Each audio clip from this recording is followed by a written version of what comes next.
أما بعد فأعوذ بالله من الشيطان الرجيم بسم الله الرحمن الرحيم فإن آمنوا بمثل ما آمنتم به فقد اهتدوا وقال تعالى في موضع آخر فأعوذ بالله من الشيطان الرجيم بسم الله الرحمن الرحيم أم حسبتم أن تدخلوا الجنة ولما يأتكم مثل الذين خلوا من قبلكم مستهم البأساء والضراء وزلزلوا حتى يقول الرسول والذين آمنوا معه متى نصر الله ألا إن نصر الله قريبا رب اشرح لي صدري ويسر لي أمري واحلل عقدة من لساني يفقهوا قولي رب زدني علما رب زدني علما سبحانك لا علم لنا إلا ما علمتنا إنك أنت العليم الحكيم. సమస్త ప్రశంసలు సకల ఆరాధనలు సర్వజీవ పరిపోషకుడు ఈ విశ్వ వ్యవస్థ ఆధారభూతుడు ఏహబరాల స్వామి యజమాని అయినటువంటి అల్లాహ్కు మాత్రమే శోభిస్తాయి. అల్లాహ్ సుబ్హానహు వ తఆలా నన్ను ప్రేమించేవాడు, అపారంగా కనికరించేవాడు, తీర్పు దినానికి తిరుగులేని చక్రవర్తి అల్లాహ్ సుబ్హానహు వ తఆలా. ఆయన ఈ విశ్వ సార్వభౌమాధికారంలో ఎవరిని కూడా తన కుమారుడిగా తన సంతానముగా చేసుకోలేదు. ఎందుకంటే ఆయనకు భార్య లేనప్పుడు కుమారుడు ఎలా కలుగుతాడు అంటున్నాడు. కామ క్రోధ మోహ మదమాత్సల్యాలకు అతీతుడు పరమ పరిశుద్ధుడు అల్లాహ్ సుబ్హానహు వ తఆలా. అదేవిధంగా ఈ భూమి ఆకాశాల పరిపాలన వ్యవస్థలో అల్లాహ్ తనతో పాటు మరెవరిని పార్ట్నర్గా భాగస్వామిగా చేర్చుకోలేదు. ఒకరి సహాయ సహకారాలు తీసుకున్నటువంటి అవసరం ఏమాత్రం లేనివాడు, నిష్కాముడు, నిష్కలంకుడు అల్లాహ్ సుబ్హానహు వ తఆలా. మనిషిని తయారు చేసిన వాడు మనిషి లాంటి వాడు కాదు. మనిషికి ఉన్నటువంటి లోపములు బలహీనతలు లేనటువంటి వాడు అల్లాహ్ సుబ్హానహు వ తఆలా. వర్షాలు, వృక్షజాతులు, పశుపక్షాదులు సమస్తము ఆయన ఆధీనంలోనే ఉన్నాయి. ఆయన ప్రణాళికలో ఇంకొకరి అధికారం చెల్లదు. ఆయన తాను కోరిన వారిని అనుగ్రహిస్తాడు, తను కోరిన వారిని దండిస్తాడు. అష్టైశ్వర్యాలను ప్రసాదించేవాడు ఆయనే, అష్ట కష్టాలకు గురి చేసి పరీక్షించేవాడు ఆయనే.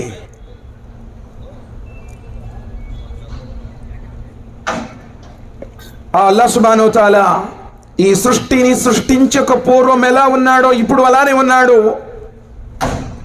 ఈ సృష్టి లయమైపోయిన తర్వాత కూడా అలానే ఉంటాడు. మారనివాడు, మార్పులు లేనివాడు, స్థవనీయుడు, సజీవుడు, చిరంజీవుడు అల్లాహ్ సుబ్హానహు వ తఆలా. ఆయన ఆజ్ఞ ఈ సృష్టికి మూలము, ఆయన కారుణ్యమే సకల జీవులకు ప్రాణాధారము. ఆయన ఉనికి అనంతమైనది, ఆయన ప్రేమ అపారమైనది, ఆయన క్షమాపణ విశాలమైనది. దాంతోపాటు ఆయన పట్టు కూడా బహుగట్టిది సుమా. ఆయన పశువుల నుండి పాలను, తేనెటీగల నుండి తేనెను, అల్చిప్పల నుండి ముత్యాలను, మేఘాల నుండి వర్షాన్ని, నేల నుండి మొక్కలను, జింక నాభి నుండి కస్తూరిని వెలికి తీసేటువంటి మహా సృష్టికర్త, సృజనకారుడు అల్లాహ్ సుబ్హానహు వ తఆలా. సోదరులారా, అల్లాహ్ యొక్క గొప్పతనాన్ని లిఖించడానికి, ఆయన మాటలు రాయడానికి ప్రపంచంలో ఉన్నటువంటి చెట్లన్నింటినీ కళాలుగా చెక్కి, ఏది మన విజయవాడో, మన కృష్ణా జిల్లానో, మన ఆంధ్రానో, మన ఇండియా కాదు, ప్రపంచంలో ఉన్నటువంటి చెట్లన్నింటినీ కళాలుగా చెక్కి సప్త సముద్రాలలో ఉన్నటువంటి నీటినంతటిని సిరాగా మార్చి అల్లాహ్ యొక్క గొప్పతనం లిఖించడం ప్రారంభిస్తే ప్రపంచంలో ఉన్నటువంటి వృక్షాలన్నీ అరిగిపోతాయి, సప్త సముద్రాలలో ఉన్నటువంటి నీరంతా ఇంకిపోతుంది. కానీ అల్లాహ్ యొక్క మాటలు, ఆయన గొప్పతనం ఇంకా మిగిలి ఉంటుంది. సుబ్హానల్లాహ్. చెప్పండి సుబ్హానల్లాహ్. ఎంతటి గొప్పవాడు భయ్. అసలు మనమంటూ లేనప్పుడు మన తల్లి గర్భంలో మనల్ని తయారు చేసిన వాడు, అంత పెద్ద ఆకాశాన్ని ఆధారాలు లేకుండా నిలబెట్టిన వాడు, ఈ భూమి మీద పర్వతాలను మేకులుగా బాచిన వాడు, రాత్రింబవళ్లను మార్చేటువంటి వాడు, సూర్య చంద్రులను నియమబద్ధులుగా చేసినటువంటి వాడు, ఎవరి చేతిలోనైతే నీ జుట్టుందో, నీ ప్రాణం ఆయన చేతిలో ఉందో, ఆయన పరమ పరిశుద్ధుడు, మహాపవిత్రుడు. కానీ అల్లాహ్ సుబ్హానహు వ తఆలా అలాంటి ఆయన అంత గొప్పతనం, వైభవోపేతమైనటువంటి ఆ అల్లాహ్ను గురించి తెలుసుకోవడానికి మన దగ్గర టైం లేదు. ఏదో ఒక అరగంట సేపు వచ్చి కూర్చుంటానికి మనస్సు ఒప్పుకోవడం వల్ల షాపింగ్ అయిపోతుందో, వేరే వాళ్ళకి వస్తారని మాటిచ్చాను. అరే, లోకాలను సృష్టించిన మహాదేవుడు అల్లాహ్ సుబ్హానహు వ తఆలా యొక్క వాక్యాలు వినటం కంటే ప్రపంచంలో ఏది ఎక్కువ సార్ చెప్పండి? పోనీ ఇది రాజకీయ సమావేశం అనుకోండి, నాకు అవసరం లేదు లేరా బాబు, వాళ్ళు ఎప్పుడు అలానే చెప్తా ఉంటారు, నాకు అవసరం లేదు, వెళ్ళిపోవచ్చు. పోనీ ఇది సినిమా వాళ్ళదో లేకపోతే కామెడీ షోలు చేసేటువంటి వాళ్ళదో అయితే నాకు నా షాపే ముఖ్యము, నాకు నా భార్య బిడ్డలే ముఖ్యమని చెప్పొచ్చు. ఆయన అనుగ్రహం ఉండబట్టే కదా పై భూమి మీద నౌకలు ఉన్నాయి, మనం అందరం ఉన్నాము.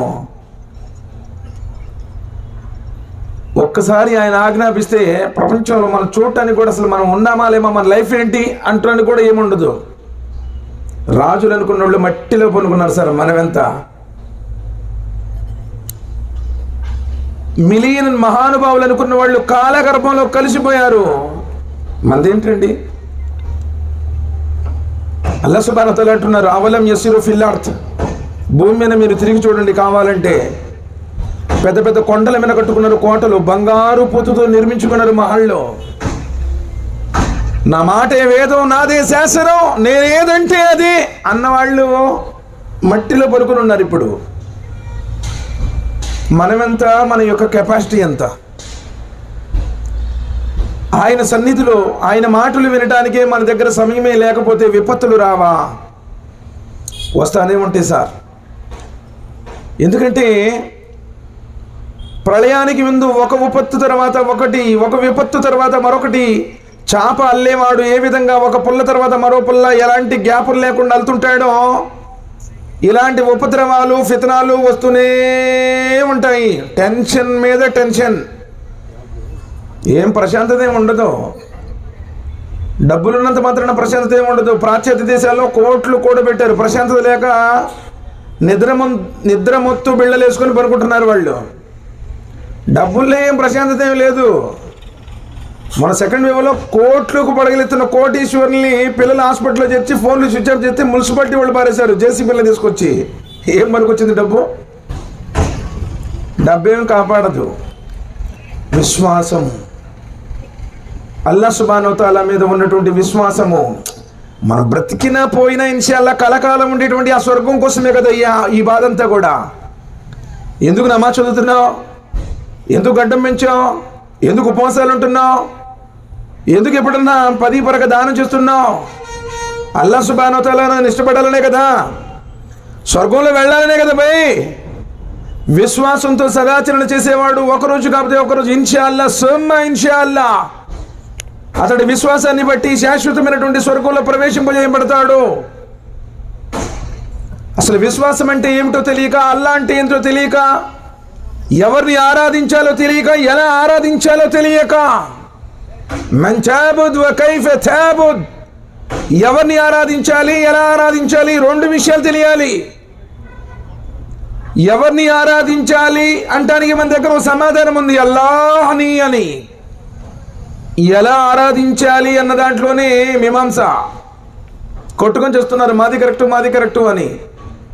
ఆ ఎలా అన్నది ప్రవక్త ముహమ్మద్ సల్లల్లాహు అలైహి వసల్లం వారి విధానం ప్రకారం. జిన్నాతులకు కూడా ఈనే మార్గం. జిన్నాతులు కూడా స్వర్గంలో ప్రవేశించలేవు ముహమ్మద్ సల్లల్లాహు అలైహి వసల్లం వారిని అనుసరించకుండా.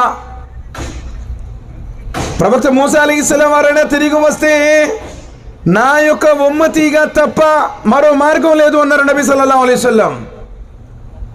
ఎందుకంటే అంత పెద్ద ప్రవక్త, పెద్ద ప్రవక్తల్లో ఒక ప్రవక్త ఈసా అలైహిస్సలాం ప్రళయానికి ముందు తిరిగి వస్తారు, బైతుల్ ముఖద్దస్ వద్దకు చేరుకుంటారు. ఇమాం మెహదీ అలైహిస్సలాం నమాజు చదివించడానికి ఫజర్ నమాజ్కి వరుసలన్నీ సిద్ధం చేయబడి ఉంటాయి. శిరోజాల నుండి నీళ్లు కారుతూ ఉంటాయి. ఈసా అలైహిస్సలాం వారు వస్తారు మస్జిద్లోనికి. ఆయన చూడగానే ఆయన ఒక పెద్ద ప్రవక్త కదా, పైగంబర్ నబీ కదా. ఈసా అలైహిస్సలాం వారిని చూసి మెహదీ అలైహిస్సలాం వారు కూడా మీరే చదవండి అని చెప్పేసి ముసల్లా మీదకి పంపిస్తారు. ముందు ఈసా అలైహిస్సలాం వారు అంటారు, నాకు ఆ అనుమతి లేదు, నేను ఉమ్మతిగా వచ్చాను, మీరే ఇమామత్ చేయించండి. ఎంతటి ఘనత కలిగినటువంటి ఉమ్మత్ మనది. ఒక ప్రవక్త అయ్యుండి కూడా ఇమామత్ చేయలేదు. ముహమ్మద్ సల్లల్లాహు అలైహి వసల్లం వారి యొక్క ఉమ్మత్ యొక్క ఘనత అంత ఘనమైనది సోదరులారా. మరి ఈరోజు ఆ ముహమ్మద్ సల్లల్లాహు అలైహి వసల్లం వారంటే ఎవరో కూడా తెలియదు అంటే మన ముస్లిం సమాజంలో ఆశ్చర్యపోవడం అవసరం లేదు. ఆయన యొక్క విధానాలు ఏంటో తెలియదు అంటే ఆశ్చర్యపోయిన అవసరం లేదు. సరే, ఆయన కోసం ఈ లోకంలో ప్రాణాలను తృణప్రాయంగా ఖర్చు చేసిన వాళ్ళు ఎవరైనా ఉన్నారంటే సహాబీలు. ఈరోజు మనం దైవం కోసం, ఆయన మార్గం కోసం ఏం చేశాం సార్? సహాబాల గురించి నన్ను ఈరోజు చెప్పమన్నారు. కొంతమంది సహాబాలు వాళ్ళు చేసిన త్యాగాలను గురించి అలా చెప్పి ముగిస్తాను. ఎక్కువ సమయాన్ని వృధా చేయను. ఎప్పుడు ఆపమని చెయ్యొద్దండి, అప్పుడు ఆపేసి కూర్చుంటాను. ఏం చేశాం సార్ మనం దైవ ధర్మం కోసం? మన జీవితంలో ఏ త్యాగం ఉంది సార్? ఈరోజు టోపీ పెట్టుకుని గడ్డం పెంచుకొని మసీదులో నమాజ్ చదువుతున్నామంటే ఊరికి రాలానికి ఇది 1440 సంవత్సరాల క్రితం వాళ్ళు చేసినటువంటి త్యాగాలు, వారు పడినటువంటి కష్టాలు. కన్న తల్లిదండ్రులను విడిచిపెట్టారు, కట్టుకున్న భార్య బిడ్డలను విడిచిపెట్టారు, సంపాదించినటువంటి ఆస్తిపాస్తులను విడిచిపెట్టారు. ఈమానే మాకు కావాలన్నారు, ఈ విశ్వాసమే మాకు సర్వస్వం అన్నారు. ఆ ప్రవక్త విధేయతే మాకు శిరోధార్యం అన్నారు.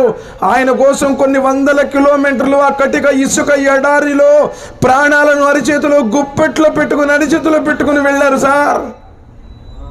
ఈరోజు కొంచెం సేపు కూర్చోడానికి మన దగ్గర సమయం లేదు. ఇంకా మనకి మన జమాత్ కాదు, ఆ జమాత్ కాదు, ఆ తరీకా కాదు, ఈ తరీకా కాదు, ఇలాంటి చిన్న చిన్న విషయాలతో, అపార్థాలు, అపోహలతో మనం ముక్కలు చెక్కలైపోయి ఉన్నాం. ఏదైనా మన జీవితంలో త్యాగం ఉందా? ఎవరికి వాళ్ళు నిజంగా నా జీవితంలో నేను నా సృష్టికర్త అల్లా కోసం చేసినటువంటి త్యాగం ఏంటి? ఆయన ధర్మం కోసం నేను పడినటువంటి కష్టం ఏంటి? ఎవరికి వాళ్ళు ఆలోచించండి. ఊరందరి గురించి తీర్పు నేను చెప్తాను, నా గురించి నేనేంటి అది ఆలోచించుకున్నవాడే ధన్యుడు. అమ్మసిబతు మన్ తద్ఖులుల్ జన్నత వలమ్మా యాతికుం మసలల్ లదీన ఖలూ మిన్ కబ్లికుం. స్వర్గం మీకు ఊరికనే వస్తుంది అనుకుంటున్నారా? ఓ చిన్న గవర్నమెంట్ ఉద్యోగం రావాలంటేనే 24 గంటలు చదివానండి అంటాడు ఒక ఆయన. ఆటలు పాటలు సినిమాలు షికార్లు అన్నీ మానేసి ఇన్ని గంటలు చదివితే వచ్చిందండి. సరే, అంత కష్టపడి చదివితే వచ్చింది, శాశ్వతంగా ఉంటాడా? ఇంటర్వ్యూకి పోతేనే యాక్సిడెంట్లో చనిపోయాడని చెప్పి పేపర్లో చూస్తుంటాం మనం. మరి ప్రయోజనం ఏంటి?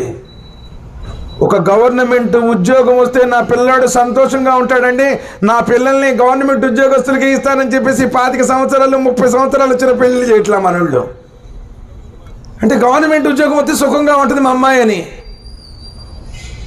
మరి ఆ గవర్నమెంట్ ఉద్యోగం వస్తే శాశ్వతంగా బతుకుంటాడా? ఎప్పుడు పోతారో తెలియదు. అంటే ఒక చిన్న గవర్నమెంట్ ఉద్యోగం కోసమే నువ్వు అంత కష్టపడినప్పుడు స్వర్గం కోసం నువ్వు పడినటువంటి కష్టం ఏంటి? కాదు, గవర్నమెంట్ ఉద్యోగం ఏంటి? ఖచ్చితంగా డేట్ మారగానే మా వాడికి జీతం వచ్చేసిద్ది. అది 30 ఏళ్ళ 40 ఏళ్ళ లక్ష ఎంత పక్కన పెడితే లేదు. ఏదైనా అయితే కూడా తర్వాత రిటైర్డ్ అయిన తర్వాత కూడా పెన్షన్ వస్తుంది, గ్యారంటీగా ఉంటాడండి. మా అబ్బాయి సుఖంగా ఉంటారు, ఇది కదా. కానీ అది కూడా గ్యారంటీ లేనటువంటి జీవితం. కానీ స్వర్గం అలాంటిది కాదు సోదరులారా. పాల సముద్రాలు, తేనె సముద్రాలు, మధుపాన సముద్రాలు, ముచ్చిపు గుడారాలు, బంగారు కంకణాలు, ఎత్తైన పీఠాలు, సేవకు సిద్ధంగా బాలురు. ఏది కావాలంటే అప్పుడు, ఎప్పుడు కావాలంటే అప్పుడు, ఎలా కావాలంటే అలా. వృద్ధాప్యం లేదు, మలమూత్ర విసర్జన లేదు, చివరికి చీమిడి లేదు, చీమిడి కూడా లేదు, చావే లేదు. 33 సంవత్సరాల నవ యవ్వనంలో శాశ్వతంగా యుగ యుగాలు బ్రతికే బ్రతుకు, కోరుకున్న సుఖం. ఆయన ప్రసన్నత, ఆయన దర్శన భాగ్యం. దీనికోసం మన జీవితంలో మనం చేసింది ఏంటి? నిజంగా ఎవరికి వాళ్ళు మనస్సాక్షిగా పెట్టి 5 పూట్ల నేను జమాత్తో నమాజ్ చదివే వాళ్ళు ఎవరు అని చెప్పి చేతులు ఎత్తమని అడిగితే ఎంతమంది ఎత్తుతారో వద్దులేండి, నేను అడగను. మనం చేస్తుంది ఏంటి సార్? మరి దీంతో స్వర్గం వచ్చేస్తుందా? మరి వాళ్ళు ఎందుకు సార్ ఆ విధంగా అన్నీ ఉండి కూడా ఆ కొండ గృహంలో రాత్రులు గడిపారు? 3 రోజులు సార్. ప్రవక్త ముహమ్మద్ సల్లల్లాహు అలైహి వసల్లం అల్లా యొక్క ప్రియుడు అయి ఉండి, అల్లా దగ్గరికి వెళ్ళొచ్చిన వాడు అయి ఉండి, ఖురాన్ గ్రంథం అవతరింపజేయబడినటువంటి వాడు అయి ఉండి, స్వర్గ నరకాలను చూసిన వాడు అయి ఉండి, గెరసౌర్లో 3 రోజుల పాటు అతి బలహీన స్థితిలో నబీ సల్లల్లాహు అలైహి వసల్లం మక్కా నుండి గెరసౌర్ కొన్ని కిలోమీటర్ల దూరంలోనే ఉంటుంది. 3 రోజుల పాటు తలదాల్చవలసినటువంటి పరిస్థితి ఎందుకు వచ్చిందండి? వాళ్ళు ఏమన్నారు తెలుసా? నువ్వు కోరుకుంటే ఈ అరబ్ సామ్రాజ్యానికి నేను రాజుగా చేస్తామయ్యా, నువ్వు కోరుకున్నటువంటి అందమైనటువంటి అమ్మాయిలతో నీకు పెళ్లి చేస్తామయ్యా, నీకు ధనమే కావాలంటే కనక ధన రాశులను కుమ్మరిస్తామయ్యా, కానీ నువ్వు మటుకి ఈ ధర్మాన్ని బోధించడం మానేసాయి. ఈ ప్రపంచంలో ఎవడైనా ఏం కోరుకుంటాడు సార్? నిజంగా ఆలోచించండి. అలాంటి పరిస్థితి నుంచి అల్లాహ్ తఆలా మనల్ని కాపాడు కాక. అలాంటి ఆఫర్లు వద్దు, ఎందుకంటే మనది అల్పమైన విశ్వాసం. చూడన్న చిన్న బిర్యానీ ప్యాకెట్ ఇస్తున్నాడంటే కూడా అది హరామా హలాలా అని చెప్పేసి చూడం, గబా గబా గబా తినేసి ఆ ఒక్క పూటతో జీవితం ఏం గడవదు. ఒక చిన్న పలా ప్యాకెట్ దగ్గర కూడా మన విశ్వాసం పోతా ఉంది. మరి ఆనాడు ఆయన్ని అరబ్ సామ్రాజ్యానికి రాజుగా చేస్తామన్నారు, కోరుకున్నటువంటి స్త్రీలతో వివాహం జరిపిస్తామన్నారు, కనకధన రాశులను కుమ్మరిస్తామన్నారు. కానీ ఆయన అన్ని కాదని చెప్పేసి 3 రోజుల పాటు గెరసౌర్లో 3 రోజుల పాటు సార్ అబూబకర్ కుమార్తె అస్మా రదియల్లాహు తఆలా అన్న రోజు ఏదో ఆ మేకల పాలు పిండి తీసుకుని వెళ్ళి తాపించేది. ఆ కట్టిక రాతి బండల్లో ఎటొచ్చి పాము వచ్చిందో కూడా తెలియదు. అబూబకర్ రదియల్లాహు తఆలా అక్కడికి ఆయన ముందు వెళ్ళి ప్రవక్త గారికి క్షేమమే నా క్షేమం అని కోరుకున్నటువంటి వ్యక్తి అబూబకర్ రదియల్లాహు తఆలా. అన్నింటినీ శుభ్రం చేసి చివరికి ఒక బెజ్జంలో పెట్టడానికి ఏమీ లేకపోతే తన కాలును కూడా పెట్టారు. అప్పుడే విషసర్పం ఆయన కుట్టింది. అంటే తన ప్రాణం కంటే నా ప్రవక్త ప్రాణమే ముఖ్యం, నేను చచ్చిపోయినా పర్వాలేదు అని తన ప్రాణాన్ని తృణ ప్రాణంగా త్యాగం చేసినటువంటి సహాబీ అబూబకర్ రదియల్లాహు తఆలా. ఏమో సార్, ఆ ప్రవక్త సున్నతి కోసం మన జీవితంలో ఏ త్యాగం చేశామో ఎవరికి వాళ్ళు ఆలోచించండి, పక్కకు చూడొద్దు. నేనేంటి ఇదే ఆలోచించండి. మరి ఆ రాతి బండల్లో 3 రోజుల పాటు ఆయన్ని సజీవంగా పట్టుకొచ్చినా సరే, శవంగా పట్టుకొచ్చినా సరే 100 ఎర్ర వంటలు ఇస్తామని చెప్పి బహుమతులు ప్రకటించారు సార్. ఆయన ఎందుకు అన్ని కష్టాలు, అన్ని త్యాగాలు? ఉమ్మత్ కోసం, నా ఉమ్మత్కి సందేశం అందాలి అన్న తాపత్రయంతో ఈ ప్రపంచంలో తన జీవితాన్ని అతి నిరాడంబరంగా గడిపినటువంటి వ్యక్తి అండి. పెద్ద పెద్ద రాజమహల్లో నివసించలేదు ఆయన, వజ్ర వైడూర్యాలతో పొదకబడినటువంటి కిరీటాలను పెట్టుకోలేదు ఆయన, హంసతూనిక పానుపుల మీద నిద్రించలేదు ఆయన, ఖర్జూరపు ఆకులతో నిర్మించబడినటువంటి పూరి గుడిసెల్లో ఆ ఖర్జూరపు ఆకులతో చేయబడినటువంటి చాపల మీద పనుకున్నారు సార్. అబ్దుల్లా బిన్ మసూద్ రదియల్లాహు తఆలా అడుగుతున్నారు, ఒకసారి నబీ సల్లల్లాహు అలైహి వసల్లం వారు మధ్యాహ్న సమయంలో వెళ్ళి సలాం చెప్తే లేచి కూర్చున్నారు. ఆ సమయంలో ఒంటి మీద చొక్కా కూడా ఏమీ లేదు. అబ్దుల్లా బిన్ మసూద్ రదియల్లాహు తఆలా చూసి బోరుని ఏడటం మొదలుపెట్టాడు. అల్లాహ్ యొక్క ప్రవక్త అయ్యుండి, ఓ నబీ సల్లల్లాహు అలైహి వసల్లం, ఏమిటి ఆ యొక్క ఖర్జూరపు ఆకుల యొక్క ముద్రలు మొత్తం కూడా కనపడతా ఉన్నాయి అయిపోయినా, మీరు అనుమతిస్తే మెత్తటి దూది పరుపులు, ఎందుకంటే కిస్రా కైసర్ చక్రవర్తులు ఎలాంటి సుఖాలు అనుభవిస్తున్నారో మేము చూస్తున్నాం ప్రవక్త, మీరు అల్లాహ్ యొక్క ప్రవక్త అయ్యుండి ఇంతటి పేదరికంలోనా? నబీ సల్లల్లాహు అలైహి వసల్లం ఏమన్నారో తెలుసా? మసూద్, ఉమర్ రదియల్లాహు తఆలాతో కూడా ఇలాంటి కవులే ఉంది. అల్లాహ్ సుబ్హానహు వ తఆలా మనకు ఆఖిరతులో మేలైనటువంటి స్థానాలు ప్రసాదించడం, సంతోషపరచడం లేదా? ఇది తాత్కాలికమైన జీవితం అయ్యా. ఒక బాటసారి పోతూ పోతూ ఎండాకాలం ఏ విధంగా ఒక చల్లని నీడున్నటువంటి చెట్టు కనపడగానే అక్కడ విశ్రాంతి తీసుకుంటాడో, దాని తర్వాత విశ్రాంతి ముగియగానే తిరిగి మరలా ప్రయాణం కొనసాగిస్తాడో, ఈ ప్రపంచం కూడా ఒక బాటసారి లాంటిది కదా, వెళ్ళిపోయే వాళ్ళమే కదా, ఇలాంటి సుఖాలు మనకెందుకు అన్నారు. కానీ ఈరోజు మన దగ్గర కోట్లుండి కూడా అల్లా మార్గంలో ఎప్పుడన్నా ఇవ్వాలంటే గడగడ గడగడ వణికిపోయి పిసినారితనం వహిస్తున్నాం మన జీవితం కోసం. ఆయన కావాలంటే అల్లాహ్ సుబ్హానహు వ తఆలా ఉహుద్ పర్వతాన్ని బంగారంగా చేసిస్తానండి అయ్యా. ఇది మన జీవితంలో ఏంటి? ఆ విశ్వాస సదాచరణలు ఎక్కడున్నాయి? సర్వస్వాన్ని అల్లాహ్ కోసం త్యాగం చేసినటువంటి త్యాగధనులు వాళ్ళు. రోజు మన జీవితంలో నిజంగా ఆలోచించండి సార్. ఎప్పుడు చచ్చిపోతామో తెలియదు. ఇది గాల్లో దీపం లాంటిది, నీటి మీద గొడగ లాంటిది. ఏ క్షణమైనా చచ్చిపోవచ్చు, గ్యారంటీ ఎవరికి లేదు. కుల్లు నఫ్సిన్ జాయికతుల్ మౌత్ వ ఇన్నమా తువఫూన ఉజూరకుమ్ యౌమల్ ఖియామా ఫమన్ జుహ్జిహ అనిన్ నార్ వ ఉద్ఖిలల్ జన్నత ఫఖద్ ఫాజ్. ప్రాణమున్న ప్రతి జీవి మరణ రుచి చూడాల్సిందే. నా దగ్గర బాగా డబ్బులు ఉండి పెద్ద హాస్పిటల్ వెళ్దాం అనుకుంటున్నారేమో. ఐనమా తకూను యుద్రిక్కుకుముల్ మౌత్ వలౌ కుంతుం ఫీ బురూజిన్ ముసయ్యదా. మృత్యు ఇంకెలాంటిదంటే, నువ్వు ఎంత దృఢమైనటువంటి రాజకోట బురుజుల్లో దాక్కున్నా, కార్పొరేట్ హాస్పిటల్లో ఉండొచ్చు, కాస్ట్లీ డాక్టర్ అందుబాటులో ఉండొచ్చు, పెద్ద పెద్ద స్పెషలిస్టులు ఉండొచ్చు, పోయేవాడి ప్రాణాన్ని తిరిగి తీసుకొచ్చేవాడి లోకంలో ఎవడు లేడు అంటున్నాడు అల్లాహ్ సుబ్హానహు వ తఆలా. డబ్బులేం కాపాడవు. బాగా మంచి వైద్యం చెప్పించుకుందాం అనుకుంటున్నారేమో. ఒకే వయసు, ఒకే జబ్బు, ఒకే వైద్యం చేసేవాడు కూడా ఒకటే డాక్టర్. ఒకడేం పైకి పోతున్నాడు, ఒకడేం కిందకు వస్తున్నాడు. అంటే డబ్బుల్లో వైద్యంలో ఏమి లేదు. గింజలు ఈ లోకంలో ఉండి అనుకో ఉంటావు, లేవు అనుకో ఎక్కడ ఉండబోతావు.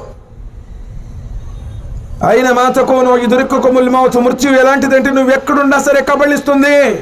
దీని కులం, గోత్రం, పెళ్ళైనోడు, పెళ్లిగానోడు, వ్యాపారం కొత్తగా మొదలుపెట్టినోడు, ఏ వ్యత్యాసం లేదు. ఎర్రోడైనా, నల్లోడైనా, తెల్లోడైనా, అరబ్బైనా, అరబేతుడైనా, భాషతో నిమిత్తం లేదు, వేషంతో నిమిత్తం లేదు, వయసుతో నిమిత్తం లేదు. మృత్యువుకి నువ్వు చిక్కుతావు అంటున్నాడు. అది రాకముందులే నా మార్గంలో నీ ఇలా రబ్బికో, నా వైపు తిరుగు అంటున్నాడు. పోనీ నీ వ్యాపారాలని విడిచిపెట్టేసి 24 గంటలు మసీదులో కూర్చోయా, 365 రోజులు నువ్వు భార్య పిల్లల్ని వెళ్ళడానికి వెళ్ళలేదు, వాళ్ళ దగ్గర కలవడానికి వెళ్ళలేదు, మొత్తం నమాజులు చదువుతూ మసీదులో కూర్చోమంటే ఏంది గురువు గారు మరీ ఘోరంగా ఉంది అనొచ్చు. ఇస్లాం అలాంటి నియమాలు పెట్టలేదు. అందరిని విడిచిపెట్టేసి ఎక్కడికో వెళ్ళిపోని చెప్పలేదు. రాజయోగాన్ని చెప్పింది. భార్య బిడ్డల్ని పోషించడం, వారి కోసం సంపాదించడం కూడా పుణ్యమే అని చెప్పారు నబీ సల్లల్లాహు అలైహి వసల్లం. నీ భార్యకు ప్రేమతో ఒక గోరుముద్ద తినిపించిన పుణ్యమే అని చెప్పారు నబీ సల్లల్లాహు అలైహి వసల్లం. దైవ మార్గంలో ఖర్చు పెట్టేటువంటి అన్ని రూపాయల కంటే భార్య బిడ్డల కోసం హెచ్చించేటువంటి రూపాయే అన్నిటికంటే ఉత్తమమని చెప్పారు నబీ సల్లల్లాహు అలైహి వసల్లం. కానీ ధర్మం గురించి తెలియడం లేదు సోదరులారా మనకి ఈరోజు. దీని ఏమిటో తెలియదు. కారణం ఏంటంటే ఖురాన్కి దూరంగా ఉన్నాము. అసలు ప్రవక్త ముహమ్మద్ సల్లల్లాహు అలైహి వసల్లం లైఫ్ హిస్టరీని ఎంతమంది చదివారు అంటే ఎవరు చేతులెత్తేటువంటి వాళ్ళు కూడా ఉండరు సమాజంలో.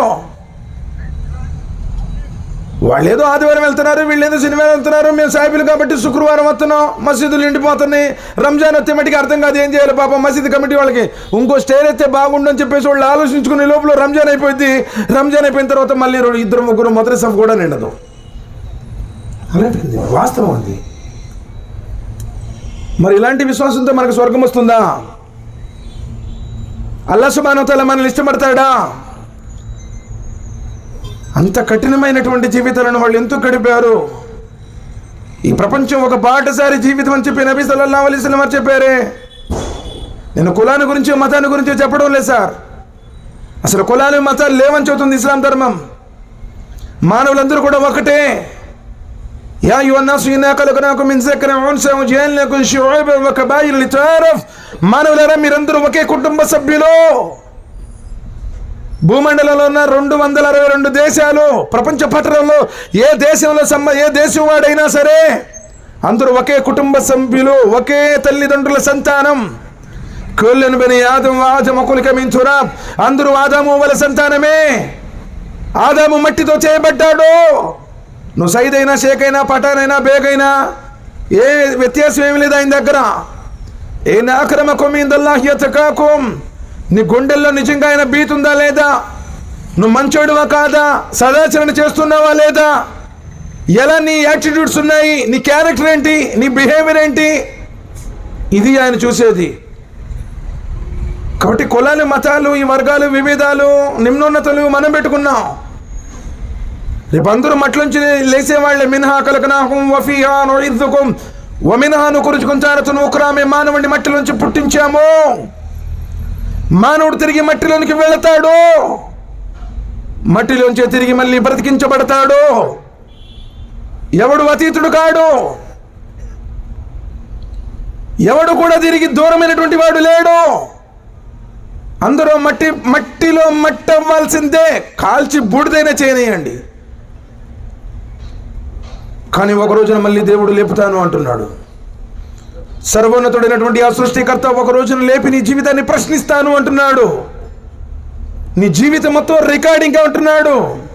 وأما من أوتي كتابه بشماله فيقول يا ليتني لم أوت كتابيا ولم أدر ما حسابيا ما أغنى عني ماليا هلك عني السلطانيا. ముందు వాక్యంలో యా లైతహా కానతిల్ కాదియా. సార్ అక్కడ కొంచెం డిస్టర్బ్ చేయకుండా కొంచెం ప్రశాంత కూర్చుని నాకు ఇవ్వండి. మీరు నా మాటల మీద దృష్టి పెట్టండి. అక్కడ కూర్చోద్దు. మీరు వెనక చూడదు. అక్కడ నా వైపు చూడండి. వఅమ్మా మన్ ఊతియ కితాబహు బిషిమాలిహి, ఆ రోజున ఎవడి కర్మల పత్రం అయితే ఎడం చేతిలో వెనక్గా ఇవ్వడం జరుగుతుందో, ప్రళయ దినం రోజున కర్మల పత్రాలు పాస్ అయిన వారికి, సృష్టికర్తను విశ్వసించిన వారికి, ముహమ్మద్ సల్లల్లాహు అలైహి వసల్లం వారిని అనుసరించిన వారికి కుడి చేతిలో ముందుగా ఇవ్వడం జరుగుతుంది. కానీ ఆ రోజున ఎవరైతే దైవాన్ని ధిక్కరించారో, ఆ రోజున ఎవరైతే ప్రవక్త ముహమ్మద్ సల్లల్లాహు అలైహి వసల్లం వారి విధానంగా వేరే విధానాన్ని అనుసరించారో, లోకంలో వ్యభిచారాలు, దొంగతనాలు, మద్యపానపరులు, జూదపరులు, వ్యభిచారులు, అంతకులు, తల్లిదండ్రులు వేధించిన వారు, హింసించినటువంటి వారు, అప్పులు ఎక్కొట్టినోళ్ళు, వాగ్దానాలను భంగం చేసినటువంటి వాళ్ళు, ఎవడెవడు ఏ పాపాలు చేశారో, షిర్క్ చేసేవారు, బిదతీలు, వాళ్ళందరికీ వఅమ్మా మన్ ఊతియ కితాబహు బిషిమాలిహి, వారి కర్మల పత్రం ఎడమ చేతిలో వెనక్గా ఇవ్వడం జరుగుతుంది. ముందుగా ఇవ్వరు. ఆ గ్రంథాన్ని చూస్తాడు. వఅమ్మా మన్ ఊతియ కితాబహు బిషిమాలిహి వయఖూలు యా లైతని లమ్ ఊత కితాబియా. అయ్యో, అసలు ఇదేం పుస్తకం? నేను చేసిన ప్రతి ఒక్కటి ఇందులో లిఖించబడి ఉంది. మొత్తం కనపడతా ఉంటుంది. నీకు ఊహ తెలిసిన కాడి నుంచి నువ్వు చచ్చిపోయేదాకా, పాడెక్కేదాకా జరిగిన ప్రతి ఒక్కటి రాయబడి ఉంటుంది. మనం ఏమనుకుంటాం? ఎవరు చూడలేదంటే అసలు ఎవరికి తెలియకుండా చేశానని అనుకుంటున్నాను. నేను లోన్ తీసుకున్నది ఎవరికి తెలియదు, లేకపోతే నేను వాడికి మా డబ్బు ఎక్కొట్టింది ఎవరికి తెలియదు. అసలు ఎగ్గొట్టినోడికి కూడా తెలియకుండా ఎగ్గొట్టాననుకుంటున్నాను నువ్వు. ఫమన్ యఅమల్ మిస్కాల జర్రతిన్ ఖైరన్ యరా వమన్ యఅమల్ మిస్కాల జర్రతిన్ షర్రన్ యరా. రవ్వంత పాపం నువ్వు మోసం చేసావన్న సంగతి కూడా తెలియక పాపం భలే మంచోడండి, చాలా తక్కువకి ఇచ్చాడు అనుకుంటున్నాడు వాడు. కానీ నిజంగా నువ్వు మోసం చెయ్యాలని చేస్తుంటే దానికి కూడా నువ్వు లెక్క చెప్పాల్సిందే, రవ్వంతదైనా సరే. వయఖూలు యా లైతని లమ్ ఊత కితాబియా వలమ్ అద్రి మా హిసాబియా. అసలు ఇదేం పుస్తకం నాయనా? మొత్తం ఏ టు జెడ్ రాసి ఉంది. అసలు ఏ ఒక్కటి కూడా వదిలిపెట్టలేదు. అసలు నా లెక్క నాకు తెలియకుండా ఉంటే ఎంత బాగుండేది. అసలు నా జీవితాన్ని మొత్తాన్ని లెక్కేశాడు, చూశాడు, రికార్డింగ్ చేశాడు. ఈరోజు ప్రోగ్రాం ఉంది, రికార్డింగ్ జరుగుతూ ఉంది. 100 సంవత్సరాల తర్వాత కూడా ఇది ఇలానే ఉంటుంది. నీ జీవితం మొత్తం కూడా ఊహ తెలిసిన కానించి ప్రతి ఒక్కటి, ఆకాశంలోని నక్షత్రాలను కూడా నీ కోసం కాపలాగా పెట్టాను అన్నాడు. వసమాయి వత్తారిక్ వమా అద్రాక మత్తారిక్. ఆకాశంలో ఉన్నటువంటి నక్షత్రాలు కూడా నీకు కాపలాగా పెట్టాను అంటున్నాడు. ఎవడు కూడా తప్పించుకోలేడు. కిరామన్ కాతిబీన్ యఅలమూన మా తఫ్అలూన్. మీరు చేసే ప్రతి పని వాళ్ళకి తెలుసు. నువ్వు మోసగాడివో, అబద్ధికుడువో, నయవంచుకుడువో, ఎప్పుడెప్పుడు ఎక్కడెక్కడ ఎవరిని ఎలా ముంచావో, నీ టోటల్ క్యారెక్టర్ మొత్తం కూడా ఆధారాలతో సహా ఆ రోజున అడుగుతాడు అల్లాహ్ సుబ్హానహు వ తఆలా, ఏమయ్యా ఆదము కుమారుడా, నా దూతలు ఏమైనా నీ మీద దౌర్జన్యం చేసి ఈ లిస్టు మొత్తంలో ఎక్కడైనా నువ్వు చెయ్యింది ఏదన్నా ఉంటే చెప్పు, దాన్ని తొలగిస్తాను, దూతల్ని శిక్షిస్తాను అంటాడు. అల్లా, నీ దూతలు నా మీద దౌర్జన్యం చేయలేదు, నేను చేసిన మొత్తం కూడా వాళ్ళు పాయింట్ టు పాయింట్ టోటల్గా రాశారు. చెప్పలేడు అబద్ధం. చెబితే కన్ను సాక్ష్యం చెబుతుంది, చెయ్యి సాక్ష్యం చెబుతుంది, కాలు సాక్ష్యం చెబుతుంది. తప్పించుకోగలవా?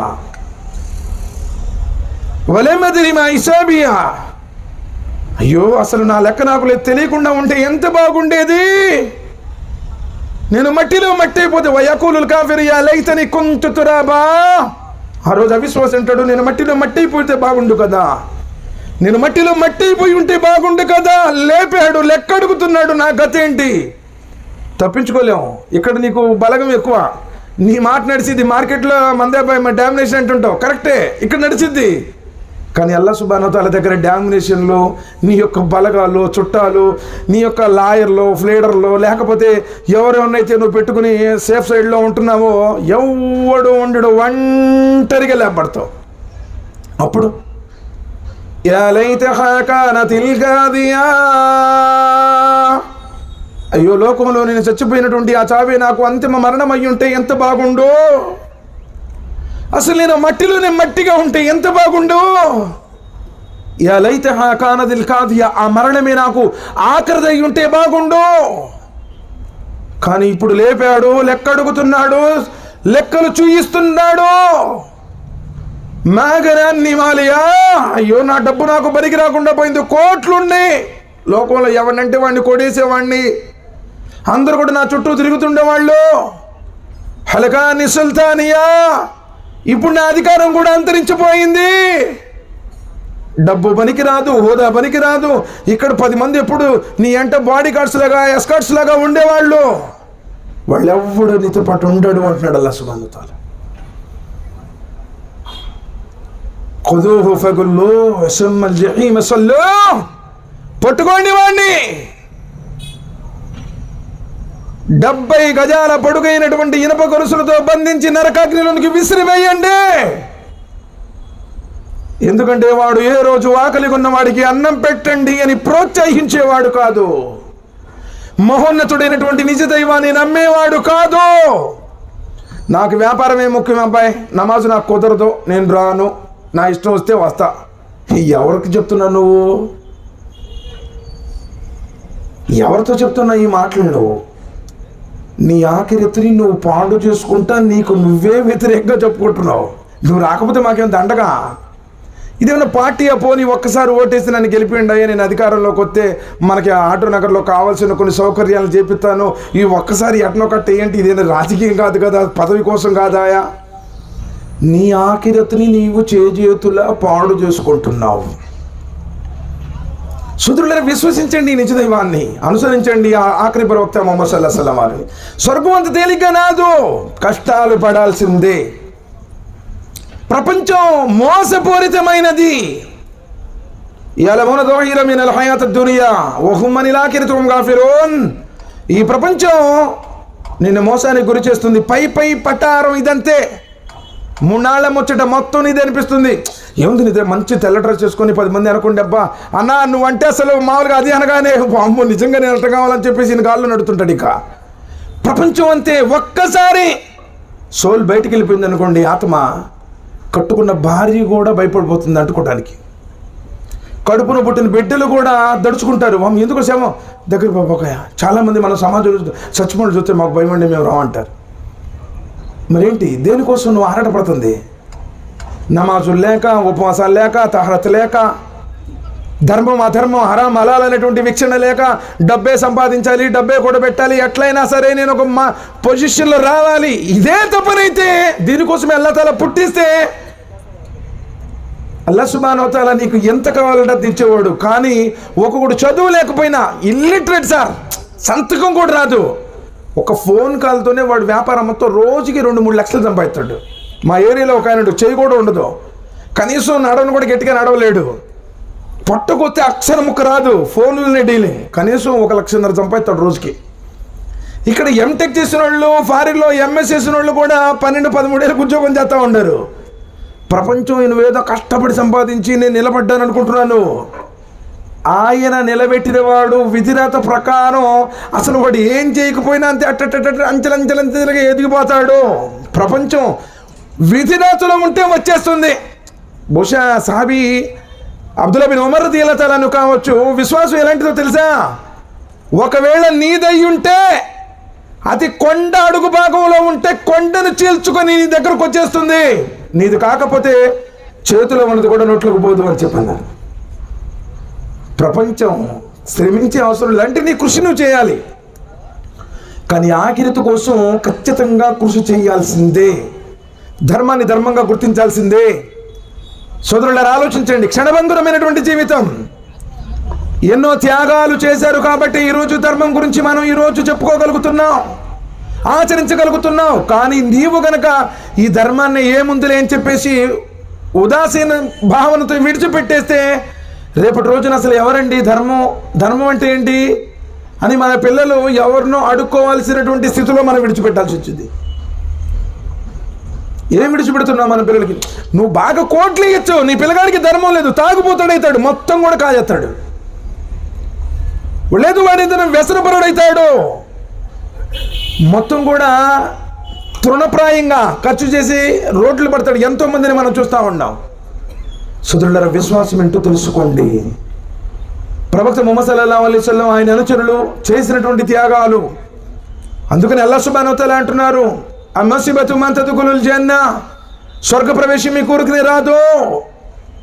యుగ యుగాలు ఉండేటువంటి ఆ జీవితం కావాలంటే టెంపరవరీ లైఫ్లో కొంచెం కష్టం, బాధలు, ఇబ్బందులు, బంధువులే బంధువులే పీక్కొని తింటారయ్యా బాబు, అబ్బో కొత్తగా మొదలుపెట్టేవేంటి రోయ్, ఈనాళ్ళు బట్టి లేదు కానీ మసీదుకి మాట మొదలు పెట్టాడు, అది చేయకూడదు అంటున్నాడు, ఇది చేయకూడదు అంటున్నాడు. నీ బంధువులే నిన్ను పీక్కొని తింటారు. అనరాని మాటలతో నీ స్నేహితులే నిన్ను హేళన చేస్తారు. నిజంగా నువ్వు ఖురాన్ హదీస్ ప్రకారం వస్తే. లేదులేండి మనం అందరి వాడు మాకు అన్ని కావాలని చెప్పేసి మన ఆల్రౌండ్ సిస్టమ్ పెట్టుకున్నాం అనుకోండి, నీకు ఘన స్వాగతాలు పొందుకుంటారు అక్కడ కూడా, ప్రతి చోట. మరి ఎందుకు చెప్తున్నాను? ఈ ప్రపంచంలో ముహమ్మద్ సల్లల్లాహు అలైహి వసల్లం వారి కంటే ఉత్తమ పురుషుడు లేడు. ప్రపంచ చరిత్ర అంతమైపోయేదాకా అలాంటి వ్యక్తి రాబోడు కూడా. మరి ఆయన ఎందుకు అన్నారు? ఆయన ఎందుకు సన్మానించాలని చూశారు? ఆయన ఎందుకు తన బంధువులే దూషించారు? సత్యం చెప్పాడు, ఈ ప్రపంచానికి సన్మార్గం ప్రబోధించారు, తరతరాల నుండి వస్తున్నటువంటి దురాచారాలన్నింటినీ ఖండించారు, తప్పుని తప్పు అని చెప్పారు, ఇది ఖురాన్కి హదీస్కు వ్యతిరేకం అని చెప్పారు. అందుకని ఆయనకి వ్యతిరేకమైపోయారు. 40 సంవత్సరాలు చూశారు సార్ ఆయన్ని. ఆ రోజు సఫా పర్వతం మీద ఉన్నప్పుడు అందరూ కూడా అడుగుతున్నారు, బంధువులందరినీ పిలిచారు, ఆ సహజ అక్కడ ఉన్నటువంటి ఆ వాసులందరూ కూడా వచ్చారు. ఆయన కొండ మీద ఉన్నారు, వీళ్ళు కొండ కింద ఉన్నారు. సహచరులారా, కొండ అవతల ఒక శత్రు సైన్యం మీ మీదకు రాబోతుంది, దండయాత్ర చేయబోతుంది అని నేను చెబితే మీరు నమ్ముతారా లేదా? ముక్తకంఠంతో వాళ్ళందరూ చెప్పిన మాట ఏంటో తెలుసా? ఓ ముహమ్మద్ సల్లల్లాహు అలైహి వసల్లం, నీ జీవితంలో ఏనాడు నీ నోట మేము అబద్ధం అన్నదే చూడలేదు. నీవు సత్యవంతుడివి, నీవు అమానత్దారివి, నువ్వు నిజమే చెబుతావు. అప్పుడు ముహమ్మద్ సల్లల్లాహు అలైహి వసల్లం వారు అన్నారు, ప్రజలారా, నేను కొండ మీద ఉండి కొండ అవతల వారిని ఏ విధంగా చూడగలుగుతున్నానో అదేవిధంగా అల్లాహ్ సుబ్హానహు వ తఆలా నన్ను ప్రవక్తగా నియమించారు. మీరు తరతరాల నుండి వేటినైతే ఆరాధించుకుంటూ వస్తున్నారో, ఏ గుడ్డి నమ్మకాలను, మూఢ నమ్మకాలను అయితే పాటించుకుంటూ వస్తున్నారో అవంతా మిథ్యా. మీరు ఒక్కడైనటువంటి సృష్టికర్త, భూమి ఆకాశాల నిర్మాత, మీ తల్లుల గర్భంలో మిమ్మల్ని తయారు చేసినటువంటి వాడు, జనన మరణాలు లేనటువంటి అల్లాహ్ని ఆరాధించండి, 5 పూట్ల నమాజ్ స్థాపించండి, ఉపవాసాలను పాటించండి, బంధుత్వ సంబంధాలను కలపండి. తక్కువ ఎక్కువ వ్యత్యాసమేమీ లేదు, అందరూ ఆదాము సంతానమే. రేపు తీర్పు దినం ఉంది, స్వర్గ నరకాలు ఉన్నాయి, దేవుడి దగ్గర లెక్క చెప్పాలి. మీరు అల్లాహ్కు భయపడి జీవించండి అనగానే అబూ లహబ్ అన్నాడు, ఒరే నీ పాడుగాను ఈ మాటలు చెప్పడానికంటారా మమ్మల్ని పిలిచిందేని. సొంత బాబాయి అంతమంది మధ్యలో ముహమ్మద్ సల్లల్లాహు అలైహి వసల్లం వారిని వ్యతిరేకించినటువంటి వాడు అబూ లహబ్. ప్రజలందరూ కూడా వెళ్ళిపోయారు. మరి అబూ లహబ్ ఎలా ప్రేమించాడో తెలుసా ముహమ్మద్ సల్లల్లాహు అలైహి వసల్లం వారిని? అయ్యా నీ అన్నకి కొడుకు పుట్టాడు అని చెప్పింది మంత్రసాని వచ్చి. అంతే, మెడలో ఉన్నటువంటి ముత్యాల హారాన్ని తీసి కానుక ఇచ్చాడు. నా అన్నకి కొడుకు పుట్టావన్న సంతోష శుభవార్త చెప్పావన్న సంతోషంలో ముత్యాల హారాన్ని ఇచ్చాడు. కానీ సత్యం చెప్పినప్పుడు ధిక్కరించిన మొదటి వ్యక్తి కూడా అతనే. ఖురాన్లో 3:1 సూరత్ 111 సూర లహబ్ తబ్బత్ యదా అబీ లహబ్ వతబ్, తెగిపోయాయి అబూ లహబ్ యొక్క 2 చేతులు అన్నాడు. మరి సొంత బాబాయే. సత్యం నువ్వు చేతే కట్టుకున్న భార్య కూడా ఎదురు తిరుగుతుంది. ఏంది మనం ప్రతి సంవత్సరం అక్కడ పోయి ఏదో ఒకటి చేసి వస్తాం, అయితే ఈ సంవత్సరం వద్దంటావేంది, కొత్తగా పెట్టేవాళ్ళు నువ్వు నమాజు మాకు తెలియదా అంటున్నావా? నీ బంధువులు కూడా నీకు దూరం అయిపో, రా బంధువుల పీక్కుని తింటారు, చీటికి మాటలకి నిన్ను దప్పి పొడుస్తూ ఉంటారు. సత్యం ఏముందండి పాటు, నలుగురితో పాటు నేను ఉంటాను అని అనుకో, నలుగురితో పాటు నువ్వు ఉంటావు, చివరికి నరకలో పోతావు. సత్యాన్ని చెప్పినప్పుడు ప్రజలు వ్యతిరేకిస్తారు. మరి అందుకనే కదా వాళ్ళు అన్ని కష్టాలు పడాల్సి వచ్చింది. ముసైబ్ బిన్ ఉమైర్ రదియల్లాహు తఆలా అన్హు ఎలాంటి వ్యక్తి తెలుసా? కోటాను కోట్లకు పడగలెత్తిన కోటీశ్వరుడు సార్. ఆ రోజుల్లోనే ఎలాంటి లగ్జరీ లైఫ్ గడిపెడితే సార్, మనమే ఉంది సార్. గంటకు సొక్కా వేసేవాడు ఆయన. ఆయన రాసినటువంటి అత్తర్లు ఎలా గుబాలించి కొట్టాయంటే, ఈ బజార్లో ఆ సువాసన చూసి ముసబ్ వచ్చాడేమో, అందుకని ఇంతటి సువాసన ఆగ్రాణించుకోగలుగుతున్నాం. అంత కాస్ట్లీ పర్ఫ్యూమ్స్ వాడేవాడు. కానీ ఎప్పుడైతే ఆయన చెవుల్లో సముద్రమైనటువంటి ఇస్లాం సందేశం ప్రవక్త ముహమ్మద్ సల్లల్లాహు అలైహి వసల్లం వారి యొక్క వాడి పడిందో, తరతరాల నుండి వస్తున్నటువంటి దురాచారాలన్నింటికీ స్వస్తి పలికి నాకు ప్రవక్త విధానం కావాలి, నన్ను పుట్టించినటువంటి నా స్వామిని నేను ఆరాధించాలి, నాకు కావాల్సింది శాశ్వతమైన స్వర్గం, ఇక్కడ సుఖాలు కాదు అని సత్యధర్మాన్ని స్వీకరించాడు. కలిమా పఠించాడు.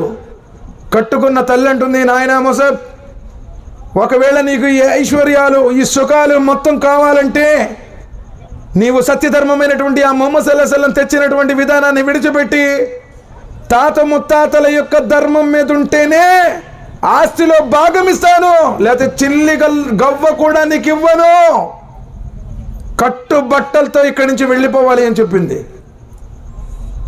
ఎంతటి లగ్జరీ లైఫ్ సార్, ఎవరికైనా ఆలోచించండి.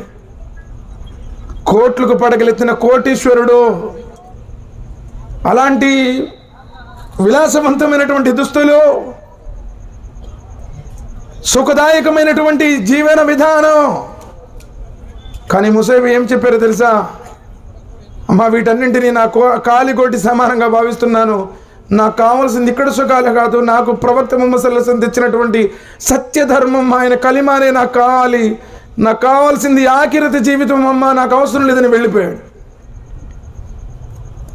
ముసైబ్ బిన్ ఉమైర్ రదియల్లాహు తఆలా అన్హు ఎలాంటి వాడంటే చూడడానికి అచ్చంగా నబీ సల్లల్లాహు అలైహి వసల్లం వారిలాగే ఉంటాడు సార్. ఆయన పోలిక అలా ఉండేది.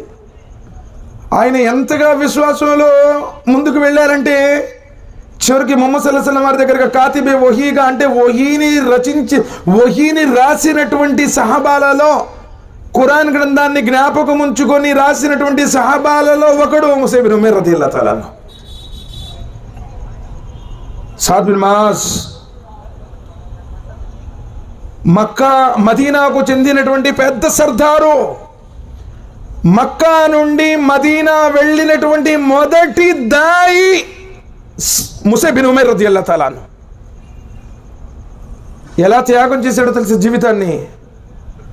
ముసైబ్ బిన్ ఉమైర్ రదియల్లాహు తఆలా అన్హు దళాధిపతిగా ఉండి ముందు నడిపిస్తూ ఉంటే మక్కాలో ఉన్నటువంటి మదీనాలో ఉన్నటువంటి ప్రజలందరూ కూడా చూసి, ఈయన ముసైబ్ ఏంటి, ఆయన వేసుకున్నటువంటి సొక్క పైనుంచి కిందాక మొత్తం కుట్లుతోనే నిండిపోయి ఉంది, ఎలాంటి లగ్జరీ లైఫ్ గడిపారు, ఇప్పుడు ఎలాంటి సాదాసీదా ఇంతటి పేదరికంలో ఈయన గడుపుతున్నాడు, ఈయన ముసైబ్ బిన్ ఉమైర్ అని చెప్పేసి అందరూ కూడా ఏడ్చినటువంటి వారే సోదరులారా.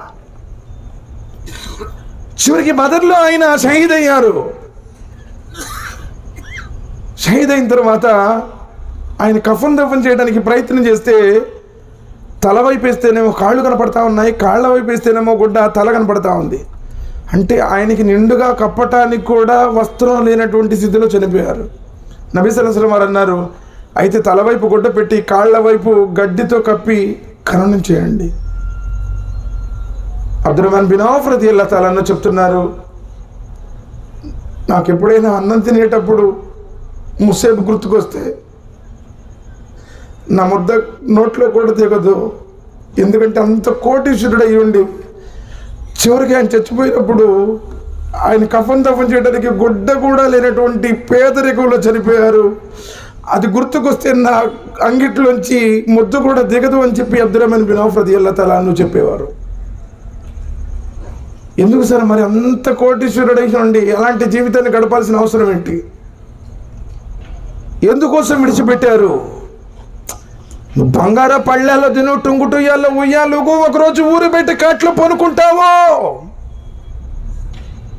నాకు కావాల్సింది ఈ జీవితం కాదు, శాశ్వతమైన జీవితం అని కోరుకున్నాడు ఆయన. కానీ మన జీవితంలో ఎప్పుడైనా ఏ ఆకలిగా ఉన్నవాడికి ఏదో అన్నం తినిపించావా? ఏ వస్త్రహీనుడికైనా వస్త్రాన్ని ఇప్పించావా? ఆపదలో ఉన్న ఏ ఒక్కడి నేను కేవలం అల్లా ప్రసన్నత కోసం ఆదుకున్నావా? నేను బాగుండాలి, నా కుటుంబ సభ్యులు బాగుండాలి, ఎవడేమైపోయినా పర్వాలేదు, నా కడుపు నిండితే చాలు, ఇలాంటి విశ్వాసంతో స్వర్గానికి వెళ్ళటం అసంభవం సార్. బాగా మంది పొడుగు గడ్డం అయి ఉండొచ్చు, లేకపోతే పొడుగు సొక్కా అయి ఉండొచ్చు. సొక్కాల్ని బట్టో పైన టోపీని బట్టో స్వర్గం ఇస్తానని చెప్పట్లే అల్లాహ్ తఆలా. నీ క్యారెక్టర్, నువ్వంటూ లేనప్పుడు నీ తల్లి గర్భంలో నీ బొమ్మను చెక్కినటువంటి ఆ సృష్టికర్తను గుర్తించావా? లేదండి మా తాతోళ్ళు ఎప్పటి నుంచో పోతున్నారు, మా ముత్తాతోళ్ళు ఎప్పటి నుంచో పోతున్నారు, మా కులం వేరు, మా మతం వేరు, పీల్చే గాలి ఒకటే, త్రాగే నీరు ఒకటే, నివసించే భూమి ఒకటే. 750 కోట్ల మంది మానవులందరూ తల్లుల గర్భాలలో తయారయ్యే తీరొక్కటే. ఆ తల్లి గర్భం నుండి ఈ ప్రపంచంలోకి వచ్చే విధానం కూడా ఒకటే. అందరూ కాళ్ళతోనే నడుస్తున్నారు సార్, ఎవరు చేతులతో నడుస్తూ కాళ్ళు పైకెత్తలేరు. కులాలు మతాలు మనం పెట్టుకుని కొట్టుకొని చేస్తున్నాం బాయ్. ఎక్కడున్నాయి ఇవన్నీ? అసలు దైవ ధర్మంలో ఇవన్నీ కూడా నిషిద్ధం.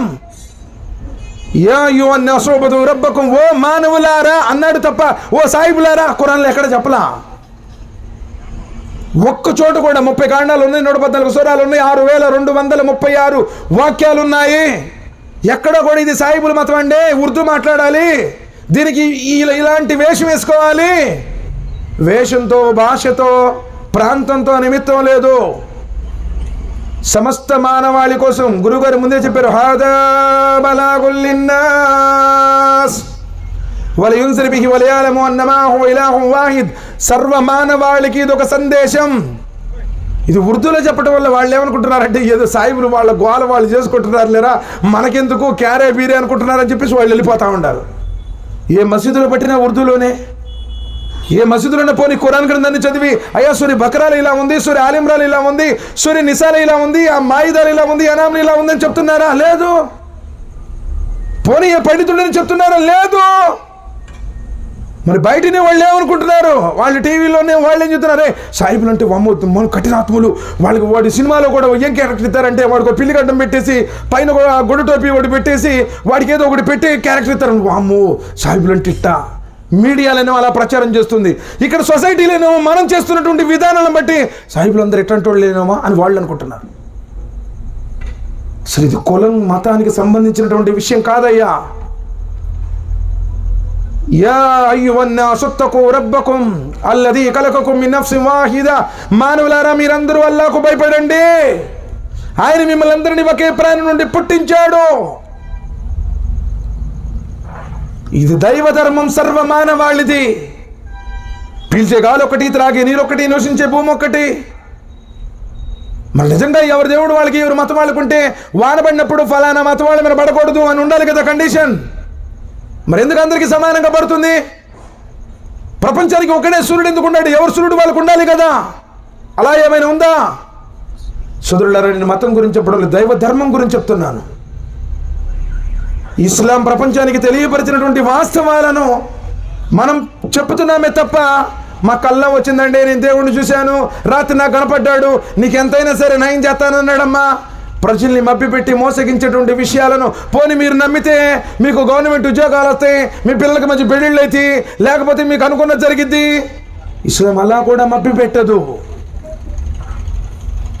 దైవధర్మంగా గుర్తించి శాశ్వతమైనటువంటి స్వర్గం కోసం పాటుపడండి అని చెప్తాను. ముసైబ్ బిన్ ఉమైర్ రలియల్లాహు తఆలా అన్హు అలాంటి త్యాగం చేసినటువంటి మహనీయుడు. సోదరులారా, ఎందరో ప్రవక్తలు, ఎందరో సహాబీలు. తల్హా బిన్ ఉబైదుల్లాహ్ రలియల్లాహు తఆలా అన్హు ఎలాంటి సహాబీ అంటే, ఒకరోజు ఆయన బజారులో వస్తూ ఉన్నాడు. ఆ వీధిలో ఏడుపు మొదలైపోయింది. ఏడ్చుకుంటానే ఇంటికి వచ్చేసాడు. సలాం చెప్పాడు. భార్య తలుపు తీసింది. ఏడుస్తూనే ఉన్నాడు. కట్టుకున్న భర్త ఏడుస్తూ ఉంటే నిజంగా ప్రేమ, అభిమానం, విశ్వాసం, విధేయత ఉన్నటువంటి ఏ సతీమణైనా, ఏ జీవిత సహధర్మచారుడైనా భర్తకు జరిగితే తట్టుకోలేదండి. ఎందుకంటే నికా అంతటి పవిత్రమైన బంధం. ఈ ప్రపంచంలో కన్న తల్లిదండ్రుల తర్వాత మన గురించి ఏ స్వార్థం లేకుండా చేతులెత్తి ఏడ్చి దువా చేసే పర్సనాలిటీ ప్రపంచంలో ఎవరైనా ఉంది అంటే అది కట్టుకున్న భార్య. నా భర్త బాగుండాలి, క్షేమంగా ఉండాలి, ఎక్కడికి వెళ్ళినా లాభంతో ఉండాలి, నా భర్త హాయిగా ఉండాలి అని దువా చేసేటువంటి ఏకైక పర్సనాలిటీ భార్య. అందుకే నబీ సల్లల్లాహు అలైహి వసల్లం వారు అన్నారు, నా జీవితంలో ఏనాడు ఏ భార్యను కొట్టలేదు, మీరు కూడా మీ భార్యను కొట్టకండి. కానీ చిన్న చిన్న విషయాలు కూడా ఈరోజు దూషించేటువంటి వాళ్ళని మనం చూస్తూ ఉంటాం. సోదరులారా, జ్ఞానంతో ఆలోచించండి. మరి అలాంటిది అల్లాహ్ సుబ్హానహు వ తఆలా ఈ ప్రపంచంలో మనకి ఎందుకు పంపించాడు, దేనికోసం పంపించాడు, ఇది అవగాహన చేసుకోవాల్సింది. కానీ దురదృష్టవశాత్తు దాని నుంచి ఈరోజు డైవర్ట్ అయిపోయారు. ప్రపంచం కోసమే బ్రతుకుతా ఉన్నారు. తల్హా బిన్ ఉబైదుల్లాహ్ రలియల్లాహు తఆలా ఏడుస్తూ ఉండడం చూసి ఆ భార్య కూడా బోర్ని ఆడటం మొదలుపెట్టింది. ఆయన ఏడుస్తున్నాడు. ఏమో ఏడుస్తున్నారు. చాలా సమయం అయిపోయిన తర్వాత అడుగుతుంది, అయ్యా నువ్వు ఎందుకు ఏడుస్తున్నావు నాకు తెలియదు, నువ్వు ఏడుస్తుంటే నా మనసు కూడా దుఃఖానికి గురైపోయింది, నేను కూడా ఏడుస్తున్నాను, నువ్వు ఎందుకు ఏడుస్తున్నావో చెప్పు అని చెప్పేసి అడిగింది. దానికి తల్హా బిన్ ఉబైదుల్లాహ్ రలియల్లాహు తఆలా ఏమన్నారో తెలుసా? నబీ సల్లల్లాహు అలైహి వసల్లం వారు చెబుతుండగా నేను విన్నాను, స్వర్గానికి వెళ్ళాలనుకునే ప్రతివాడు, స్వర్గానికి వెళ్ళే ప్రతివాడు నరకం మీద పుల్సిరాత్ అనే వంతెన ఉంది. ఆ పుల్సిరాత్ వెంట్రు కంటే సన్నంగా ఉంటుంది, కత్తి కంటే పొదురుగా ఉంటుంది, అది ఒక్కీలు కలిగి ఉంటుంది, కొక్కీలతో లాగి వేస్తుంది చేసిన పాపాలను బట్టి. అసలు నేను ఆ స్వర్గంలో వెళ్ళాలంటే ఆ పుల్సిరాత్రి దాటుతానా లేదా అన్నటువంటి ఆలోచన నాకు దుఃఖానికి గురి చేసింది అని చెప్పారు. బ్రతికుండగానే వాళ్ళు లోకంలో అక్కడికి వెళ్తే నా పరిస్థితి ఏమవుతుంది ఎప్పుడైనా ఆలోచించాము సార్? నేను ఆ పుల్సిరాత్రి ఎలా దాటుతానో మనం వింటుంటాం కదా, వెంట్రు కంటే సన్నంగా ఉంటుంది, కత్తి కంటే పొదునుగా ఉంటుంది, ఎలా దాటగలుగుతాం? ఎప్పుడన్నా సింగిల్ రోడ్లో వెళ్ళాలంటేనే భయపడితే ఎక్కడ ఏముంటుందో, గుంతలు ఉంటాయో, పడతామేమో అని చెప్పేసి. మళ్ళీ ఆ పుల్సిరాత్రిని దాటడానికి నీ దగ్గర ఉన్నటువంటి సదాచరణ అంటే ఎందుకు ఏడుస్తున్నాడు సార్ ఆయన బతికుండగానే? ఒక్కసారి ఆలోచించండి. అబ్దుల్లా బిన్ రవాహా రలియల్లాహు తఆలా ఆయన ఎలాంటి సహాబీ అంటే, ఆయన దగ్గర ఒకే డ్రెస్ ఉండేది సార్. ఈరోజు మనకి ఎన్ని డ్రెస్సులు ఉండే మనకి ఇంకా లెక్కలేదు, 2-3 బీరువాలకి పెట్టుంటాం అలా. ఆయన దగ్గర ఒకటే డ్రెస్ ఉండేది. ఆ డ్రెస్ రోజు వేసుకోవటం వల్ల ఇస్త్రీ లేదు కదా, ఇట్లా ముడతలు పడి పైకి వచ్చేది. జనాల్లో కూర్చున్నప్పుడు ఇట్లా సర్చ్ చేసుకుంటూ ఉంటాడు ఆయన. నబీ సల్లల్లాహు అలైహి వసల్లం వారు ఆయన యొక్క ఇబ్బందిని చూశారు. అబ్దుల్లా, ఒకసారి నువ్వు సమావేశం ముగిసిన తర్వాత ఇంటికి రా అన్నారు. ముహమ్మద్ సల్లల్లాహు అలైహి వసల్లం వారు వెళ్ళిన తర్వాత ఆయన కూడా ఇంటికి వెళ్ళారు. వెళ్ళటమే తరువాయి నబీ సల్లల్లాహు అలైహి వసల్లం వారు ఒక జోడి బట్టలు తీసుకొచ్చేసి ఇచ్చారు ఆయనకి. సంతోషంతో ఆయన ఇంటికి వచ్చేసారు. వచ్చిన తర్వాత భార్య ఉంటుంది, ఈ సహాబీ అండి తల్హా బిన్ ఉబైదుల్లాహ్, అలా క్షమించాలి, ఇందాక ఆ సహాబీ ఏమో అబ్దుల్లా బిన్ రవాహా. తల్హా రలియల్లాహు తఆలా అన్హు వెళ్ళి తెచ్చుకున్నారు. తెచ్చుకోగానే భార్య అంటుంది, ఎక్కడివి, ఎందుకు తెచ్చావు? ఇది ముహమ్మద్ సల్లల్లాహు అలైహి వసల్లం వారు ఇచ్చారు నాకు అన్నారు. నీ పేదరికం గురించి, నీ యొక్క ఈ అవస్థల గురించి ఆయన ముందు ఎందుకు నువ్వు విన్నవించుకొని ఈ విధంగా తెచ్చుకున్నావు అని చెప్పేసి భార్య కొంచెం హెచ్చరిస్తుంది. దానికి తల్హా బిన్ ఉబైదుల్లా అంటారు, నేను ముహమ్మద్ సల్లల్లాహు అలైహి వసల్లం వారి ముందే నేనేం నా పరిస్థితి ఏం చెప్పలేదు, అంటే నా పరిస్థితి ఇలా అండి అని చెప్పేసి ఏ విశ్వాసం కూడా జనాల ముందు చెప్పుకుంటూ తిరగడు. ఆత్మాభిమానం ఉన్నవాడండి, ఆకలితో నేను చస్తాడు కానీ హరాం జోలి వెళ్ళాడు. సరే అని చెప్పేసి నేను అడగలేదు ముహమ్మద్ సల్లల్లాహు అలైహి వసల్లం వారిని, ఆయనే పిలిచారు, ఆయన కానుక ఇచ్చారు, కానుకను తిరస్కరించకూడదు కాబట్టి తెచ్చుకున్నాను, అయినా కానీ నేను ఇక్కడ ఏదో కుట్టించుకొని ఇక్కడే ధరించడానికి నేను తీసుకురాలేదు. నేను చనిపోయిన తర్వాత నా కఫన్ దఫన్గా ఉపయోగపడుతుందని, అది కూడా ఎందుకంటే సమాధిలో దూతలు లేపి మున్కిర్ నకీర్ వచ్చి అడుగుతారు కదా, మన్ నబియుకా అని అడిగినప్పుడు, అయ్యా ఇదిగో ఆ ప్రవక్త ఇచ్చినటువంటి ఆయన డ్రెస్సే ఇది, నీ వారికి చెప్పడానికి తెచ్చుకున్నాను, ఇక్కడ వేసుకోవడానికి కాదు అన్నారు.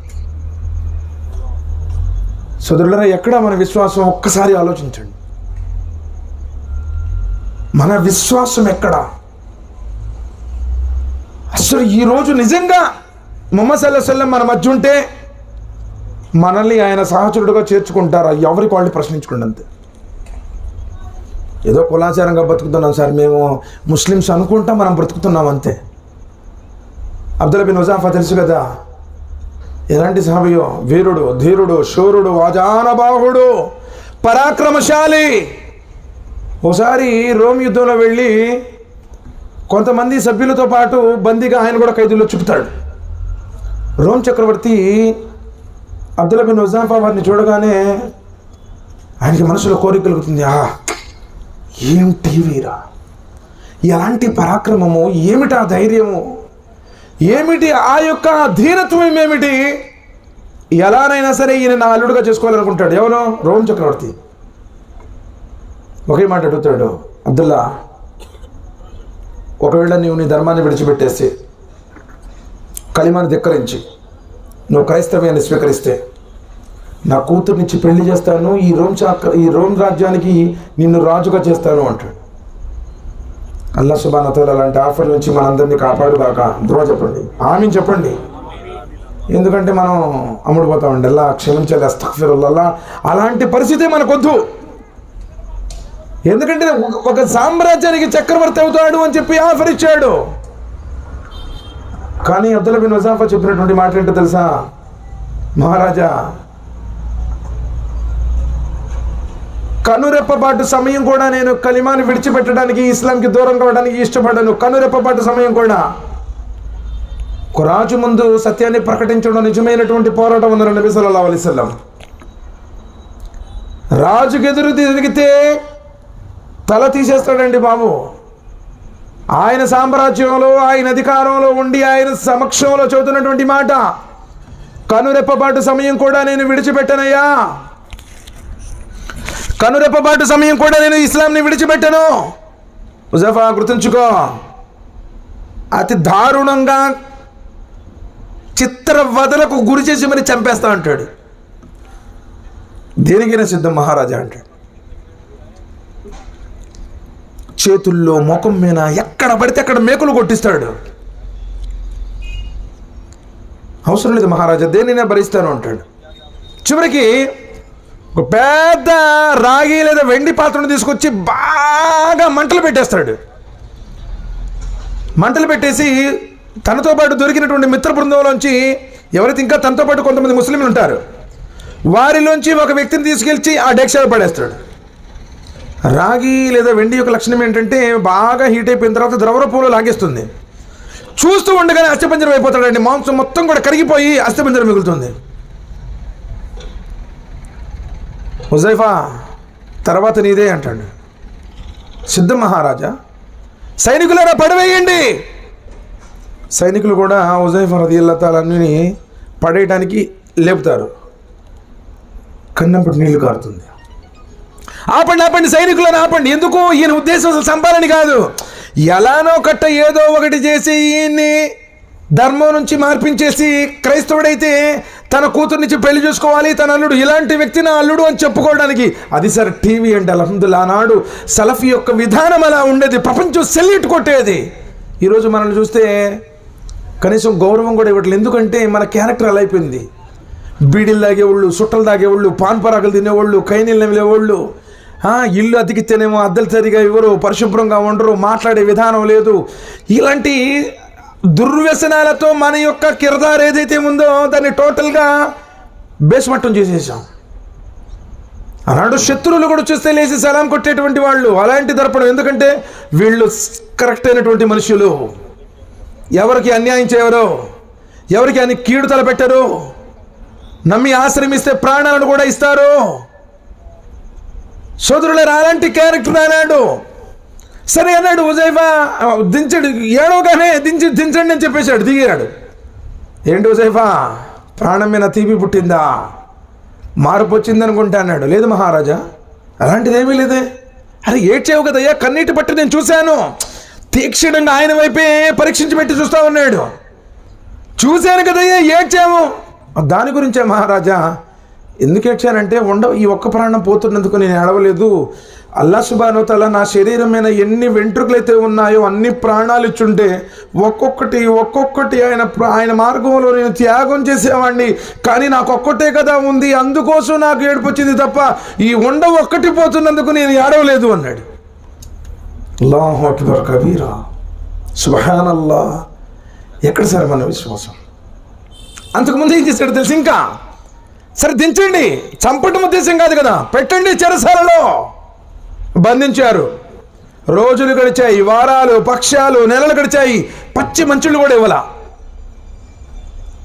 కొన్ని నెలలు దాటిన తర్వాత కుంగి కుషించిపోయి బక్క చిక్కిపోయి చచ్చిపోయేటువంటి పరిస్థితి.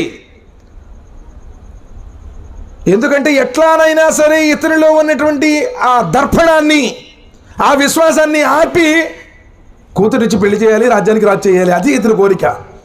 సరే బాగా చచ్చిపోతాడు అనేటువంటి పరిస్థితి ఏర్పడినప్పుడు సారాయి పంది మాంసాన్ని పంపిస్తాడు. ఆయనకి అసలు అది ఏంటిది అనేటువంటిది కూడా చూసేటువంటి స్థితిలో లేడు. అలాంటి స్థితిలో ఉన్నాడు. ఆఖరి గడియల్లో ద్వారపాలకుని అడుగుతాడు, ఏంటయ్యా ఇది? రాజుగారు పంపించారండి, ఇది సారాయి పంది మాంసం అంటాడు. ఇస్సిరి నేలకేసి కొడతాడు, అంతే. సారైపోతుంది, మాంసం నేల పాలవుతుంది. ద్వారపాలకుడు వెళ్ళి వెంటనే రాజుగారు చెబుతాడు, రాజుగారు ఈ విధంగా చేశాడు అబ్దుల్లా బిన్ హుజాఫా, పట్టురండి. పట్టుకొచ్చారు భుజాల మీద. చచ్చిపోయేటట్టున్నావు కదయ్యా, కనీసం ఇది తాగి తిని నువ్వు నిలుపుకోవచ్చు కదా మహారాజా. అల్లాహ్ సుబ్హానహు వ తఆలా నిజంగా నాకు వీటిని ఇప్పుడు హలాల్ చేశాడు. సూర బకరా సూర నంబర్ 2 వాక్యం నంబర్ 173, సూర మాయిదా సూర నంబర్ 5 వాక్యం నంబర్ 3, సూర అనామ్ సూర నంబర్ 6 వాక్యం నంబర్ 145, సూర అనామ్ సూర నహల్ సూర నంబర్ 16 వాక్యం నంబర్ 115. 4 చోట్ల అల్లాహ్ సుబ్హానహు వ తఆలా అన్నాడు, రక్తము, పంది మాంసము, చచ్చిపోయిన జంతువు అల్లాహ్ పేరుతో కాక ఇతరుల పేర్లతో జిబా చేయబడింది, మీకోసం నిషేధం. కానీ ప్రాణం పోయేటప్పుడు ప్రాణాన్ని నిలుపుకోవటం కోసం, ఆజ్ఞను ఉల్లంఘించడానికి కాదు, ప్రాణం నిలుపుకోవటం కోసం మీకు ధర్మసమ్మతం చేశాను అన్నాడు. మహారాజా, ఇప్పుడు నేను దీన్ని తాగి తిరిగి నా ప్రాణాన్ని నిలుపుకోవచ్చు, కానీ ఒక ముస్లిం చేత నేను సారాయి తాపించాను, ఒక ముస్లిం చేత నేను పంది మాంసాన్ని తినిపించాను అని నీ మనసు సంతోషపడుతుంది. అది నాకు ఇష్టం లేదు, చావనైనా చేస్తాను, కానీ ఈ పంది మాంసాన్ని, ఈ సారాయిని ముట్టను అన్నాడు. అల్లాహు అక్బర్, సుబ్హానల్లాహ్. ఎంతమంది ఈరోజు మన వాళ్ళు బీర్ షాపుల్లో కనపడతా ఉన్నారు. నేను మామూలు వేరే తాగనంటే బీరేనంట. అస్తగ్ఫిరుల్లాహ్. 40 రోజుల పాటు నీ ఆరాధన స్వీకరించబడదు. అదే షరియతులోనైతే కొరడా దెబ్బలతో శిక్ష. ఒక ముస్లింగా ఉండి ఈరోజు నువ్వు సారాయి తాగుతావా? చుట్లో బీడీలు, నీ అంబటి నమాజ్ చదవాలంటే కూడా అసహ్యం వేస్తోంది. కట్టుకున్న భార్య ఏమి చెప్పలేక మౌనం వహిస్తూ ఉంది. నమాజ్కి వచ్చేటప్పుడు నబీ సల్లల్లాహు అలైహి వసల్లం చెప్పారు, ఉల్లిల్లి మరియు ఉల్లి వెల్లుల్లి 2 ఇస్లాంలో హరామా హలాలా? చెప్పండి సార్, హరామా హలాలా? హలాలే. కానీ నమాజ్కి వచ్చేటప్పుడు, మసీదుకి వచ్చేటప్పుడు మీరు తిందిరాకండి అన్నారు. కారణం, దూతలకు లేదా మీ పక్కన ఉండేటువంటి వారికి ఇబ్బంది.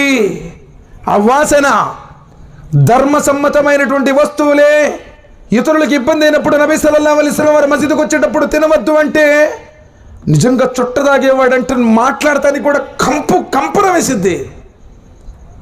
ఎంతమందిని మనం ఇబ్బంది పెడుతున్నాం ఈరోజు. సిగరెట్లు తాగుతావు, చుట్టలు తాగుతావు. ఇక్కడ దూతలు ఉంటారు, వాడు ముక్కుల్లోంచి నోట్లోంచి కింద నుంచి అబ్బో సుడులు తిప్పుతున్నాడు, ఏం తాగుతున్నాను అనుకుంటున్నాడు. నువ్వు ప్రవక్త గారి సున్నత్తుని హేళన చేస్తున్నావు. నిన్ను నీవు స్లో పాయిజనింగ్. ప్రతి సిగరెట్ తాగితే దాని గురించి పండితులు శాస్త్రవేత్తలు ఏమంటున్నారంటే ఒక 5 నిమిషాల పాటు ఆయుష్ తగ్గిపోతుంది. హార్ట్ అటాక్ వచ్చిందనుకోండి, సాధారణంగా ఎవరికైనా ఒక అలవాటు లేనటువంటి వాడికైతే ఫస్ట్ ఇండికేషన్ వచ్చింది, జస్ట్ అలా పట్టిద్ది, మళ్ళీ కొన్ని ఫ్రాక్షన్ ఆఫ్ సెకండ్స్లో విడిచిపెట్టిద్ది. ఎందుకంటే తేడా ఉంది, సరి చేయించుకో. కానీ స్మోకర్స్కి డ్రింకర్స్కి అవకాశం ఉంటుంది సార్, వచ్చిందంటే పాఠమే. జాగ్రత్త, విడిచిపెట్టండి. అల్లా కోసం విడిచిపెట్టండి, మీ ఆరోగ్యం కోసం విడిచిపెట్టండి, మిమ్మల్ని నమ్ముకున్నటువంటి భార్య కోసం విడిచిపెట్టండి, బిడ్డల కోసం విడిచిపెట్టండి. సిగరెట్లు, సొట్లు, బీడీలు, ఖైరీలు, పాన్పరాలు ఒక క్యాండిడేట్ ఏ హరాం నైజీ మక్రూ ఎవరు చెప్పారా నీకు? నీ క్యారెక్టర్ ద్వారా ఈరోజు ఇస్లాంకి ఒక చెడ్డ పేరు పడతా ఉంది. నిన్ను చూసారే సాహిబులందరూ కూడా ఇట్లాంటి వాళ్ళు అంటున్నారు. పైన టోపీ కింద కట్టం, మధ్యలో చుట్ట. నువ్వు ఎవరిని, నిన్ను చూసి నువ్వెవడనుకో, నువ్వు ఒలినో నాగురో ఎవరికి తెలుసు? ఇది సాహిబు. నువ్వు అవమానిస్తుంది ప్రవక్త ముహమ్మద్ సల్లల్లాహు అలైహి వసల్లం వారి సున్నతులను. సుదురులారా, వాళ్ళంతా కష్టం ఎందుకు పడ్డారు చెప్పండి. మరి సారా తాగేవాడు కదా ఆయన, తినేవాడు కదా దాన్ని. ఒక ముస్లిం చేత నువ్వు సారాయి తాగించాను, ఒక ముస్లిం చేత నేను పంది మాంసాన్ని తినిపించాను అన్న సంతోషం నీకు దక్కడం నాకు ఇష్టం లేదు, చచ్చిపోతాను సంతోషంగా అన్నాడు. రాజుగారి యొక్క హృదయం కూడా కరిగిపోయింది సార్. కఠినాత్ముడికైనా నిజాయితీ పరులను చూసినప్పుడు అతని విశ్వాసం ఇన్షాల్లా అల్లాహ్ సుబ్హానహు వ తఆలా అతనికి అండదండలుగా ఉంటాడు. ఇన్నల్లదీన కాలు రబ్బునల్లాహు సుమ్మ ఇస్తకాము తతనzzలు అలైహిముల్ మలాయికా, అల్లాహ్ స్వామి, అల్లాహ్ యజమాని, అల్లాహ్ రక్షకుడు అని నువ్వు విశ్వసిస్తే దూతల్ని పంపి నేను రక్షిస్తాను అంటున్నాడు. దూతలు నీకు శుభవార్త వినిపిస్తాను అంటున్నారు. లేదులేండి, నేను అంతరం కట్టుకుంటాను, తావీజు కట్టుకుంటాను, వాటి చుట్టూరు తిరిగి వస్తాను, నేను బాబాని నమ్ముకున్నాను, నేను వలీలను నమ్ముకున్నాను, సకల లోకాలను సృష్టించినటువంటి అల్లాను నమ్ము, అలైహిస్సల్లాహు బికాఫిన్ అబ్దహు, ఆయన నీకు చాలడా? నువ్వు లేనప్పుడు నీ తల్లి గర్భంలో బొమ్మను చెక్కి చూడటానికి కళ్ళిచ్చి, వినడానికి చెవులిచ్చి, మాట్లాడటానికి నోరిచ్చి, నడిచే కాళ్ళిచ్చి సమస్తాన్ని నీకు తయారు చేసినటువంటి ఆయన నీకు చాలడా? నేను ఆయన నమ్ముకుంటే నాకు పిల్లలు పుట్టారండి, ఈయన నమ్ముకుంటే నా వ్యాపారం బాగుంది, అందుకని ఆయన పేరు పెట్టుకున్నాను. నువ్వు ఈ లోకంలోకి రాకముందులే డిసైడ్ చేసి పంపించాడు అల్లాహ్ సుబ్హానహు వ తఆలా. నువ్వు ఎవరిని నమ్ముకుంటే జరగల. ఒక్కొక్కడు ఎవడిని నమ్మట్లా, నాస్తికుడు ఉన్నాడు, వాడు కూడా కోట్లు సంపాదిస్తున్నాడు, మరి వాడికి ఎవడు వచ్చాడు? నువ్వు ఈ లోకంలోనికి రాకముందులే డిసైడ్ చేసి పంపించాడయ్యా. నువ్వు నమ్మాల్సింది నిన్ను సృష్టించినటువంటి అల్లాని, నువ్వు అనుసరించాల్సింది నీ ప్రవక్త ముహమ్మద్ సల్లల్లాహు అలైహి వసల్లం వారిని. అలాంటి విశ్వాసం ఉండగానే ఆటోమేటిక్గా ఆ రాజు కూడా సరే ఒక్క పని చేస్తే ఇడిచిపెడతాను అబ్బాయి అన్నాడు. చెప్పు మహారాజా అన్నాడు. ధర్మసమ్మతమైతే చేస్తాను అన్నాడు. అధర్మం అయితే చెయ్యం, ధర్మం అనుకుంటే చేస్తాం. ఒక్కసారి నా నుదుటిని నువ్వు ముద్దాడాలి అన్నాడు. ఎందుకంటే ఇలాంటి వీరుడు, శూరుడు, అలాంటి పరాక్రమశాలి నన్ను ముద్దాడాడు అన్న గౌరవం అయినా నాకుంటుంది. నన్ను ముద్దాడు అన్నారు. ఇస్లాం ప్రకారం ఆ విధంగా మంచి విద్వాంసులను, పుణ్యాత్ములను, సత్పురుషులను, మంచి వాళ్ళను ముద్దాడటంలో, నుదురు మీద ముద్దాడటంలో తప్పు లేదు. ఇస్లాం అనుమతించింది కూడా. ఎంతోమంది పండితులు కూడా అల్హమ్దులిల్లా అలాంటి పండితులు కలిసినప్పుడు ఆ విధంగా ముద్దాడుతూ ఉంటారు. ముద్దాడటం ఇస్లాంలో అధర్మం కాదు. హుజైఫా అదే అన్నారు, ఇది ఇస్లాంలో ధర్మసమ్మతమే కాబట్టి తప్పకుండా చేస్తారు అని చెప్పేసి ఆయనపై నుదుటి మీద ముద్దాడారు. తన సహచరులందరినీ విడిచిపెట్టారు. ఇక్కడ మదీనాలో ఉమర్ బిన్ ఖత్తాబ్ రదియల్లాహు తఆలా అన్హు ఏం జరిగింది అబ్దుల్లా అంటే అబ్దుల్లా బిన్ హుజైఫా ఇలా జరిగింది అంటే ఆయన బోర్ని ఏడుతా కూర్చుని ముహమ్మద్ సల్లల్లాహు అలైహి వసల్లం వారు మెంబర్ రుసుల మీద ఈయన కూర్చోబెట్టారు. ఉమర్ రదియల్లాహు తఆలా పక్కన కూర్చున్నారు. అమీరుల్ మోమినీన్ ఆయన. ఏం జరిగింది చెప్పయ్యా ఈయన చెప్తా ఉంటే బోర్న ఉమర్ రదియల్లాహు తఆలా ఏడుస్తూ ఉంటారు. మొత్తం ముగిసిన తర్వాత అందరికీ చెబుతారు, సహచరులారా ఈరోజు అందరం కూడా ఈరోజు అబ్దుల్లా బిన్ హుజాఫాని ముద్దాడడం మనందరి బాధ్యత.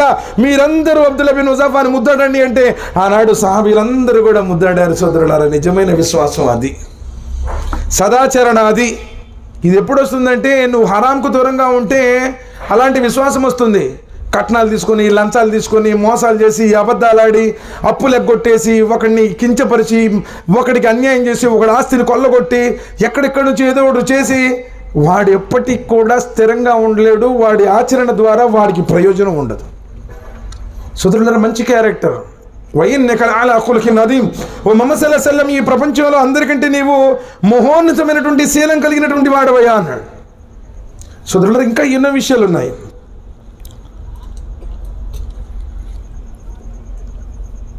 ప్రవక్త ముహమ్మద్ సల్లల్లాహు అలైహి వసల్లం వారు ఒకసారి ఇట్లానే తన సహచరులతో ఉన్నప్పుడు ఆయన దగ్గరికి విదేశాల నుండి వచ్చినటువంటి మృదువైనటువంటి పట్టు వస్త్రం లభించింది. సహాబాలందరూ దాన్ని చూసి, అబ్బా ఎంత మృదువుగా ఉంది, ఏమిటి ఈ క్వాలిటీ, ఎంత అందంగా ఉందని చెప్పేసి మురిసిపోతా ఉన్నారు. అప్పుడు సాద్ బిన్ ముఆజ్ రదియల్లాహు తఆలా అన్హు చనిపోయి ఉంటారు. నబీ సల్లల్లాహు అలైహి వసల్లం అంటున్నారు, సహచరులారా, మీరు ఈ పట్టు వస్త్రాలనే చూసి మీరు ఆశ్చర్యపోతా ఉన్నారు. సాద్ బిన్ ముఆజ్కి అల్లాహ్ దగ్గర దీనికంటే 100 రెట్లైనటువంటి మృదువైనటువంటి వస్త్రాలు లభించి ఉంటాయి అన్నారు. సాద్ బిన్ ముఆజ్ రదియల్లాహు తఆలా అన్హు గురించి. సాద్ బిన్ ముఆజ్ రదియల్లాహు తఆలా అన్హు మరణించినప్పుడు నబీ సల్లల్లాహు అలైహి వసల్లం వారు చెప్పారు, అల్లాహ్ యొక్క సింహాసనం కూడా కంపించింది. ఎంతటి దైవభీతిపరుడైతే అల్లాహ్ యొక్క సింహాసనం కంపించింది అంటే మామూలు మాటల సోదరులారా. భూమి మీద ఒక మనిషి చనిపోతే అల్లాహ్ యొక్క సింహాసనం కూడా కంపించింది అంటే ఎంతటి ఆచరణపరుడై ఉండాలి, ఎంతటి నిష్ఠపరుడై ఉండాలి, ఏ విధమైనటువంటి త్యాగాలు చేసినటువంటి గనుడై ఉండాలి. నబీ సల్లల్లాహు అలైహి వసల్లం వారు సాద్ బిన్ ముఆజ్ రదియల్లాహు తఆలా అన్హు యొక్క జనాజా చదివించారు. సాక్షాత్ ఉమర్ రదియల్లాహు తఆలా అన్హు, అబూబకర్ రదియల్లాహు తఆలా అన్హు సమాధిలో దిగారు. అబ్దుల్లా బిన్ మసూద్ రదియల్లాహు తఆలా అన్హు మరియు ఇంకో 2 సహాబీలు సాద్ బిన్ ముఆజ్ రదియల్లాహు తఆలా అన్హు యొక్క మయ్యత్ని తీసి సమాధిలో దించారు. సహాబాలు అడుగుతున్నారు, నబీ సల్లల్లాహు అలైహి వసల్లం, మేము సాద్ యొక్క జనాజాని మోసేటప్పుడు ఆయన ఆజానుబాహుడు, బాగా ఎత్తుగా బరువుగా ఉండేటువంటి వాడు, ఆయన యొక్క మయ్యత్ని మేము భుజాల మీద తీసుకున్నప్పుడు చాలా తేలిగ్గా ఉంది. ఏంటి ప్రవక్త అంటే, సహచరులారా, మీతో పాటు దైవదూతలు సాద్ బిన్ ముఆజ్ యొక్క జనాజాని మోస్తున్నారు అన్నారు. అల్లాహు అక్బర్ కబీరా, సుబ్హానల్లాహ్. నబీ సల్లల్లాహు అలైహి వసల్లం వారు అన్నారు, సాద్ బిన్ ముఆజ్ రదియల్లాహు తఆలా అన్హు యొక్క జనాజా చదవటం కోసం 70,000 మంది దూతలు ఈరోజు జనాజాలో వచ్చారు అన్నారు. నబీ సల్లల్లాహు అలైహి వసల్లం వారు అన్నారు, ఎవరి జనాజాలోనైనా సరే పరిశుద్ధమైనటువంటి మోమిన్లు 15 మంది, 40 మంది, లేదు ఇంకో దిశలో 70 మంది షిర్కు బిదాతులకు దూరంగా ఉండి పరిశుద్ధంగా ఆచరించేటువంటి మోమిన్లు ఉంటే వారికి పాపక్షమాపణ కలిగినట్టే సమాధి యాత్రలు ఉండవు అని చెప్పారు. కొన్ని 100 మంది విజయవాడలో పాల్గొన్నారండి అంటే సెట్ కాదు. ఖచ్చితమైనటువంటి వ్యక్తులు, తౌహీదులో ఉన్నటువంటి వ్యక్తులు. సరే అని చెప్పేసి నబీ సల్లల్లాహు అలైహి వసల్లం వారు ఆ జనాజా నమాజ్ దించిన తర్వాత దఫన్ పూర్తిగా సమాధిని పూడ్చిన తర్వాత జనాజా నబీ సల్లల్లాహు అలైహి వసల్లం సాక్షాత్తు చదివించారు. అయిపోగానే అల్లాహు అక్బర్, అల్లాహు అక్బర్, అల్లాహు అక్బర్, సుబ్హానల్లాహ్, సుబ్హానల్లాహ్, సుబ్హానల్లాహ్ అని నబీ సల్లల్లాహు అలైహి వసల్లం వారు దీర్ఘంగా చాలా అల్లాహ్తో ఒకడు దీనంగా వేడుకున్నారు. సహాబా రదియల్లాహు తఆలా అలైహి అజ్మঈన్ అడుగుతున్నారు, నబీ సల్లల్లాహు అలైహి వసల్లం, మీరే చెప్పారు సాద్ బిన్ ముఆజ్ రదియల్లాహు తఆలా అన్హుకి అల్లాహ్ దగ్గర ఎంతో విలువైనటువంటి పట్టు వస్త్రాలు లభించి ఉంటాయని. ఓ ప్రవక్త ముహమ్మద్ సల్లల్లాహు అలైహి వసల్లం, మీరే చెప్పారు సాద్ బిన్ ముఆజ్ యొక్క మరణ వార్తతో అల్లాహ్ యొక్క సింహాసనం కూడా కంపించింది అని. నబీ సల్లల్లాహు అలైహి వసల్లం, మీరే చెప్పారు సాద్ బిన్ ముఆజ్ రదియల్లాహు తఆలా అన్హు జనాజాని దైవదూతలు మోసారని. నబీ సల్లల్లాహు అలైహి వసల్లం, మీరే చెప్పారు సాద్ బిన్ ముఆజ్ రదియల్లాహు తఆలా అన్హు జనాజా కోసం 70,000 మంది దూతలు వచ్చారని. మరి అలాంటిది ప్రవక్త ముహమ్మద్ సల్లల్లాహు అలైహి వసల్లం ఎవరి జనాజాలో కూడా మీరు ఆ విధంగా దీనంగా అంతసేపు అల్లాహు అక్బర్, అల్లాహు అక్బర్, అల్లాహు అక్బర్, సుబ్హానల్లాహ్, సుబ్హానల్లాహ్, సుబ్హానల్లాహ్ అని చెప్పి దువా చేయలేదు, ఎందుకు చేశారు అని అడిగారు. అప్పుడు నబీ సల్లల్లాహు అలైహి వసల్లం వారు అంటున్నారు, సహచరులారా, ఎప్పుడైతే సాద్ బిన్ ముఆజ్ రదియల్లాహు తఆలా అన్హుని సమాధిలో పూడ్చడం జరిగిందో ఆ సమాధి ఆ విధంగా వచ్చేసింది, పట పట పట పట పటపై ఇరిగిపోయే విధంగా వెంట్రుకంటే సన్నంగా సమాధి గోడలు సాద్ బిన్ ముఆజ్ని వచ్చేసాయి. సోదరులారా, ఏంటి ఎలాంటి సహాబీ, ఎలాంటి పరిస్థితి! ఈరోజు మన జీవితంలో అసలు ఏముందని ఇంత ధైర్యంగా ఉన్నామో, ఈరోజు మన జీవితంలో ఏ సదాచరణం ఉందని అంటే జీవితంలో ఎప్పుడో ఎక్కడో ఏదో ఆకాశాల స్వామి ఎరిగినటువంటి వాడు. నేను ఎప్పుడైతే ఆ విధంగా అల్లాతో వేడుకున్నానో అల్లా సుబ్హానహు వ తఆలా తిరిగి మరలా సమాధిని విశాలం చేశారు. సాద్ బిన్ ముఆద్ ప్రశాంతంగా ఉన్నారు. ఏముంది సోదరులారా అసలు మన జీవితంలో? ఏ సమాధి బాధల గురించి? అలీ రదియల్లాహు తఆలా, ఉస్మాన్ గనీ రదియల్లాహు తఆలా అన్హు ఎలాంటి సహాబీ? సాక్షాత్తు ముహమ్మద్ సల్లల్లాహు అలైహి వసల్లం వారి అల్లుడు. నబీ సల్లల్లాహు అలైహి వసల్లం వారు అంటున్నారు, నీవు ఆమెకు బాగలేదు, ఉమ్మే కుల్సుమ్ రదియల్లాహు తఆలా అన్హా. నబీ సల్లల్లాహు అలైహి వసల్లం వారు అంటున్నారు, నీవు బదర్లో రాకపోయినా సరే నీ భార్యకు సేవ చేస్తూ ఉండు, నీకు బదర్ సహాయం పుణ్యం లభిస్తుంది అన్నారు. ఉస్మాన్ రదియల్లాహు తఆలా అన్హు బదర్లో పాల్గొనలేదు, కానీ నబీ సల్లల్లాహు అలైహి వసల్లం వారు అన్నారు బదర్ పుణ్యం ప్రాప్తించింది. ఉస్మాన్ రదియల్లాహు తఆలా అన్హు ఎలాంటి వ్యక్తి అంటే తెలుసా? జంగే తబూక్ సందర్భంగా నబీ సల్లల్లాహు అలైహి వసల్లం వారు అన్నారు, దైవ మార్గంలో భయంకరమైన ఎండాకాలంలో వచ్చింది, ఎలాంటి వసతులు సౌకర్యాలు లేవు, అల్లా మార్గంలో అల్లాహకు సహాయం చేసే వాళ్ళు ఎవరైనా ఉన్నారా? చందాకి ఎలాన్ చేశారు. ఉస్మాన్ రదియల్లాహు తఆలా అన్హు అంటున్నారు, నబీ సల్లల్లాహు అలైహి వసల్లం 100 ఒంటెలు, ఉస్మాన్ ఫిల్ జన్నా, ఉస్మాన్ స్వర్గవాసి అని చెప్పారు. మరలా అడుగుతున్నారు, అల్లా మార్గంలో సహాయం చేసే వాళ్ళు ఎవరైనా ఉన్నారా? ఆయన నబీ సల్లల్లాహు అలైహి వసల్లం మరో 100 ఒంటెలు, ఉస్మాన్ ఫిల్ జన్నా, ఉస్మాన్ స్వర్గవాసి. ఎవరైనా అల్లా మార్గంలో సహాయం చేసేవాళ్ళు ఉన్నారా? మరలా అదే ఉస్మాన్ అంటున్నారు, మరో 100 ఒంటెలు, ఉస్మాన్ ఫిల్ జన్నా. 7 సార్లు వరుసని ఇలా చెప్తారు. ఉస్మాన్ ఎన్నిసార్లు చెప్తావయ్యా ఓ ప్రవక్త ముహమ్మద్ సల్లల్లాహు అలైహి వసల్లం? ఆ ముహమ్మద్ సల్లల్లాహు అలైహి వసల్లం అడగటం, ఈ ఉస్మాన్ మౌనం ఉండటం, మీరు ఎన్నిసార్లు అంటే అన్నిసార్లు చెప్తూనే ఉంటాను అన్నాను. త్యాగబుద్ధి ఎక్కడ సార్? ఎక్కడ మసీదుకి ఇవ్వమంటే గడగడ గడగడ వణుకుతూ వామ్మో మొత్తం ఆస్తులు మొత్తం అయిపోయాయి అన్నట్టు భయపడి ఉండిపోతాం. రోజు నమాజ్ చదివేటువంటి మసీదుకి మనం ఇచ్చే సందా ఎంత? వెళ్ళి ఫ్యాన్ వేస్తావు, ఏసీ కావాలి, రేపు ఎండాకాలంలో రంజాన్ వస్తుంది, ఎంతో సమయాన్ని గడుపుతావు, నీళ్లు మాడుకుంటున్నావు.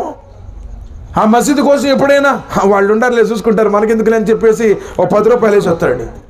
రేపు చచ్చిపోయిన తర్వాత ఉపయోగపడేది అయ్యే. ఎవరెవరికి ఇస్తున్నా? టీవీ కనెక్షన్కి ఎంత ఇస్తున్నావు? రాజకీయ నాయకులకు వస్తే ఎంత ఇస్తావు? ఎవడన్నా నీ పేరు వేస్తావు అనగానే సార్ ముందు రాసుకోకపోయినా 10,000 అంటాడు. అస్తగ్ఫిరుల్లాహ్, రియాకారి. ఆ రోజు మరి దైవ మార్గంలో ఆయన అన్ని 100 ఒంటెలు, 700 ఒంటెలు. అలాంటి ఉస్మాన్ రదియల్లాహు తఆలా అన్హు అంటున్నారు, ఎక్కడైనా కబరస్థానం కనపడగానే కూలబడిపోతాడు ఆయన. బోరుని ఎట్ట ఏడుస్తాడంటే ఆయన గడ్డపు వెంట్రుకలన్నీ ఊడిపోయే విధంగా, ఆ గడ్డపు వెంట్రుకలన్నీ తడిచిపోయే విధంగా ఏడ్చేటువంటి వారు. ఉస్మాన్, నబీ సల్లల్లాహు అలైహి వసల్లం నిన్ను జన్నతి అని బషారత్ ఇచ్చున్నారు కదా, అయినా ఎందుకయ్యా అలా ఏడుస్తున్నావు? ఉస్మాన్ రదియల్లాహు తఆలా నువ్వు చెప్పే సమాధానం ఏంటి తెలుసా? సహచరులారా, నబీ సల్లల్లాహు అలైహి వసల్లం చెప్పిన మాట వాస్తవమే, స్వర్గవాసిని అని. కానీ స్వర్గంలో వెళ్ళాలంటే మొదటి మజిలీ సమాధి. ఈ సమాధిలో నా గత ఏమవుతుందో అని చెప్పి నాకు భయపడుతున్నాను అన్నారు. ఇప్పుడన్నా భయం వేసిందండి అసలు? నబీ సల్లల్లాహు అలైహి వసల్లం వారు అన్నారు, నాకు తెలిసినంతగా అసలు సమాధి సంగతులు ఒకవేళ మీకు తెలిస్తే నేను వాటిని మీకు చెప్తే నాకు భయం వేస్తుంది. మీరు అసలు మనుషుల్ని సమాధి చేయరు అన్న భయం లేకపోతే మీకు తెలిసేది సమాధి యాత్రల గురించి జంతువులన్నీ పశు పక్షాదులన్నీ వింటాయి అన్నారు నబీ సల్లల్లాహు అలైహి వసల్లం. ఈరోజు కొంతమంది అజ్ఞానులు, మూర్ఖులు సమాధి యాత్రలు ఇవ్వండి, అస్తగ్ఫిరుల్లాహ్, నౌజుబిల్లాహ్ మిన్ జాలిక్, ఇల్లియీన్, సిజ్జీన్ గురించి నబీ సల్లల్లాహు అల్లాహ్ సుబ్హానహు వ తఆలా ఎందుకు ఖురాన్లో చెప్పారు? ప్రవక్త ముహమ్మద్ సల్లల్లాహు అలైహి వసల్లం అన్నారు, సమాధి యాత్రలు సత్యం, ఉన్నది యథార్థం. ఎవడైనా సరే సమాధి యాత్రలు లేవు అంటే అతడు భ్రష్టుడయ్యాడు అని తెలుసుకోండి. దానికోసం ఏ విధమైనటువంటి ఆధారాలు ఏం అవసరం లేదు. ప్రవక్త ముహమ్మద్ సల్లల్లాహు అలైహి వసల్లం చెప్పిన మాట. ఆయిషా రదియల్లాహు తఆలా అన్హుతో, ఆయిషా సమాధి యాత్రలు సత్యం, ఉన్నవి యథార్థం. అల్లాహ్ సుబ్హానహు వ తఆలా పాపాత్ములను పుణ్యాత్ములను సమానులుగా చేయడు అన్నాడు. మరి తీర్పు దినం దాకా పాపాత్ములు పుణ్యాత్ములు ఎక్కడుంటారో, వారి ఆత్మలు ఎక్కడుంటాయి? సమాధి యాతనలు యథార్థం. నబీ సల్లల్లాహు అలైహి వసల్లం వారు అన్నారు, ఆ సమాధి యాతన గురించి మీకు తెలిస్తే మీరు నవ్వటం మానేసి ఏడుస్తూనే ఉంటారు. ఆ సమాధి శిక్షల గురించి మీకు తెలిస్తే మీరు భార్య బిడ్డలు విడిచిపెట్టి అడవులోనికి వెళ్ళిపోతారు. నబీ సల్లల్లాహు అలైహి వసల్లం వారు అన్నారు, సమాధిలో ఉన్నటువంటి ఆ కాలకుట విషయం ఒకసారి ఆ సర్పం బయటకు తన విషయాన్ని ఊదితే ప్రపంచంలో జీవం అన్నదే ఉండదు. దైవదూతల గురించి నబీ సల్లల్లాహు అలైహి వసల్లం వారు అన్నారు, ఒకవేళ మున్కిర్ నకీర్ తమ గద్దతో ఉహుదు పర్వతం మీద కొడితే ఉహుదు పర్వతం కూడా దుమ్ము ధూళైపోతుంది అన్నారు. అలాంటి భయంకరమైనటువంటి యాత్రలు ఉన్న సమాధి కోసం మనం ఏం తయారు చేసుకున్నాం సార్? నమాజులు లేవు, ఉపవాసాలు లేవు, తారత ఉండడం లేదు, పైగా దానికి తోడు షిరికు, బిదాతులు, దురాచారాలు, మూఢనమ్మకాలు. లేదంటే మాకు కూడా ఎర్ర టోపీ ఉంది, పచ్చ టోపీ ఉంది, తెల్ల టోపీ ఉంది, పొడుగని లాల్చి ఉంది. అల్లాహ్ సుబ్హానహు వ తఆలా దగ్గర ఏం పనికిరావు. నువ్వు షేఖా సయ్యదా పటానా కానా బేగా చూడ్డు, ఎర్రగా ఉండా నల్లగా ఉండా డబ్బులు ఉంటాయా లేదా ఇది చూడ్డు. ధర్మాన్ని ధర్మంగా పాటించావా లేదా, ఖురాన్ హదీస్ ప్రకారం ఆచరించావా లేదా? సోదరులారా, అన్ని కష్టాలు పడి వాళ్ళు ఈ లోకానికి ధర్మాన్ని పరిచయం చేసినటువంటి మహామహనీయులు సోదరులారా. కాబట్టి నబీ సల్లల్లాహు అలైహి వసల్లం జీవిత చరిత్ర చదవండి, సహబాల యొక్క త్యాగాలను తెలుసుకోండి, ఇహపర సాఫల్యాలను పొందండి. జమాతులు తగువులు, కొట్లాట్లు, మాదా జమాతు మీది జమాతు, ఆ తరీకా ఈ విధానం, మా మసలకు వేరు మా ఇమాం వేరు, ఒకటే కలిమా, ఒకటే ప్రవక్త, ఒకటే గ్రంథం, ఒకటే ధర్మం, ఒకటే అల్లాహ్ సుబ్హానహు వ తఆలా. మీరు ఖురాన్ గ్రంథాన్ని చదవండి. భయ్ ఇదివరకు మా తాత వాళ్ళందరికీ తెలియదు, అసలు ఆ జమానాలో ఎవరికి చెప్పేవాళ్ళు లేరు. ఖురాన్ కూడా ట్రాన్స్లేషన్ లేదు, అరబీలో ఉండేది అర్థం కాదు. ఇప్పుడు తెలుగులో వచ్చింది, ఇంగ్లీష్లో వచ్చింది, తమిళ్లో వచ్చింది, సుమారు 200 భాషల్లో తర్జుమా చేశారు. ప్రవక్త సల్లల్లాహు అలైహి వసల్లం వారి జీవిత చరిత్రను చదవండి. అదేమంటే మా మౌల్ సాబ్ గారు 15 సంవత్సరాలు చదివించాడండి, ఆయనకి తెలియదా? ఆయన మన సమాధిలో ఉండడం, మనం ఒక్కళ్ళే ఉంటాం. కట్టుకున్న భార్య రాదు, కడుపున పుట్టిన పిల్లలు రారు. పరిస్థితి ఏంటి? మాకు ఆయన చెప్పింది నిజమండి, ఆయన నమ్ముతాము. గుడ్డి ఆచరణ ఇస్లాంలో లేదు. ఖురాన్ చదవండి. ఇప్పుడు మొబైల్కి మన దాకా తెలియదండి అసలు. మొబైల్ మాకెందుకు లేండి, మనకు తెలియదు అని చెప్పి చూరుకున్నామా? భయ్ ఏది నొక్కాలి భయ్, ఎట్టా చూడాలి భయ్ అని చెప్పి 10 మందిని అడిగి తెలుసుకుంటున్నావు కదా ఫోన్ గురించి. మరి ఇస్లాం గురించి నువ్వు ఎవరిని అడిగావు? ఏ రోజైనా అల్లాహ్ సుబ్హానహు వ తఆలాతో దువా చేసేవా, అల్లాహ్ నాకు ఖురాన్ చదివేటువంటి భాగ్యాన్ని ప్రసాదించు, అయ్యా నేను నీ గ్రంథాన్ని చదువుతాను, నీ ప్రవక్తను అనుసరిస్తాను. తెలిసిన వాళ్ళని ఎప్పుడైనా అడుగుతాను, మౌల్ సాబ్ గారు నాకు అలాంతుర అర్థం రాదు, అలాంతుర అర్థం నేర్పండి, తెలుసుకున్నావా? అత్తయాత చదువును, అత్తయాత గురించి ఎప్పుడైనా అడిగావా మౌల్ సాబ్ని? గురుడి ఆచరణ వద్దు సోదరులారా, జ్ఞానంతో ఆలోచించండి, ఆచరించండి. దైవధర్మం మూఢనమ్మకాల నిలయం కాదు. సాంకేతికంగా విజ్ఞానంతో, నీకున్నటువంటి జ్ఞానంతో ఆచరించేటువంటి సనాతనమైనటువంటి అల్లాహ్ సుబ్హానహు వ తఆలా ఇష్టపడినటువంటి ముహమ్మద్ సల్లల్లాహు అలైహి వసల్లం వారిపై అవతరింపజేసినటువంటి దివ్య దైవ ధర్మం ఇస్లాం. ఇస్లాం ఉగ్రవాదానికి వ్యతిరేకం, ఇస్లాం తీవ్రవాదాన్ని ఖండిస్తుంది. ఇస్లాం అంటే శాంతియుతమైనటువంటి పరిపూర్ణమైన మానవ జీవన విధానం. మనం ఎలా ఉన్నామో మన పక్కలు కూడా సుఖంగా సంతోషంగా ఉండాలని కోరుకున్నటువంటి చెప్పే ధర్మం. ఇరుగు పొరుగు ఆకలితో ఉన్నప్పుడు కడుపు నిండా తింటే నిజమైనటువంటి ముస్లిం కాదు అన్నారు. కుస్తీలు బట్టి ఎదుటివాడిని చిత్తు చేసేవాడు కొద్ది వీరుడు, నిజంగా కొట్టే కెపాసిటీ ఉండి కూడా క్షమించి విడిచిపెట్టిన వాడు అసలైన ధీరుడు అన్నారు. కాబట్టి సోదరులారా, ఎన్నో అంశాలు ఉన్నాయి. మరో సందర్భంలో ఇన్షాల్లా అల్లాహ్ సుబ్హానహు వ తఆలా సంకల్పిస్తే మేము ముందొస్తాను. మన ఆటనగర్లో ఇన్షాల్లా మంచి మంచి కార్యాలను చేద్దాము. ఎందుకంటే దీని ద్వారా మన కుటుంబాలపై అల్లాహ్ కారుణ్యం ఉంటుంది. ఎవరైతే దీనికి శక్తిపరంగా నిజంగా ఇందాక ఆయన చెప్తుంటే నాకు బాధేసింది. పాపం ఇబ్రహీం భాయ్ ఎంతమంది దగ్గరికి వెళ్ళి ఎన్నో చోట్ల తిరిగి సహకరించే వాళ్ళు లేరు. తర్వాత వచ్చి సలహాలు ఇస్తారు, అల్హమ్దులిల్లాహ్. సలహాలు ఇవ్వద్దు అంటలేదు, కానీ అల్లాహ్ మార్గంలో ప్రతి ఒక్కటి నా వంతు సహకారం భాయ్ నేను కూడా చేస్తాను, ఇదిగో నా వంతు ఈ విధంగా చేయి, ఎవరికి చెప్పాలి, ఏం చేయాలి, ఏ విధంగా చేద్దాం, ఈ విధంగా ఒక మషూరా చేస్తే మషూరాలో అల్లాహ్ యొక్క ఖైర్ ఉంటుంది. మంచి పనుల్లో సహకరించండి, చెడు పనులకి దూరంగా ఉండండి. ఈ విధంగా మనం అందరం కలిసి చేస్తే ఇన్షాల్లా ఇక్కడ ఉన్నటువంటి వారికి కూడా సందేశం అందుతుంది. మన మీద అల్లాహ్ యొక్క బాధ్యత అల్హమ్దులిల్లాహ్ నెరవేరుతుంది. ఆయన కరుణా కటాక్షాలు కృప మన వ్యాపారాల మీద కూడా ఉంటాయి. లేదు నాకు అవసరం లేదులేండి, నేను ఎందుకు వస్తాను, నాకు అవసరం లేదు, మాది వేరు వాళ్ళది వేరు, ఇలాంటి భావనలు కలిగి ఉంటే అల్లాహ్ సుబ్హానహు వ తఆలా కరుణా కటాక్షాలు మన జీవితం నుండి దూరం అయిపోతే ఈ లోకంలో ఎవడో మనల్ని కాపాడేవాళ్ళు. కాబట్టి ఆలోచించండి. ఇన్షాల్లా నేను అల్లాహ్తో దువా చేస్తున్నాను, అల్లాహ్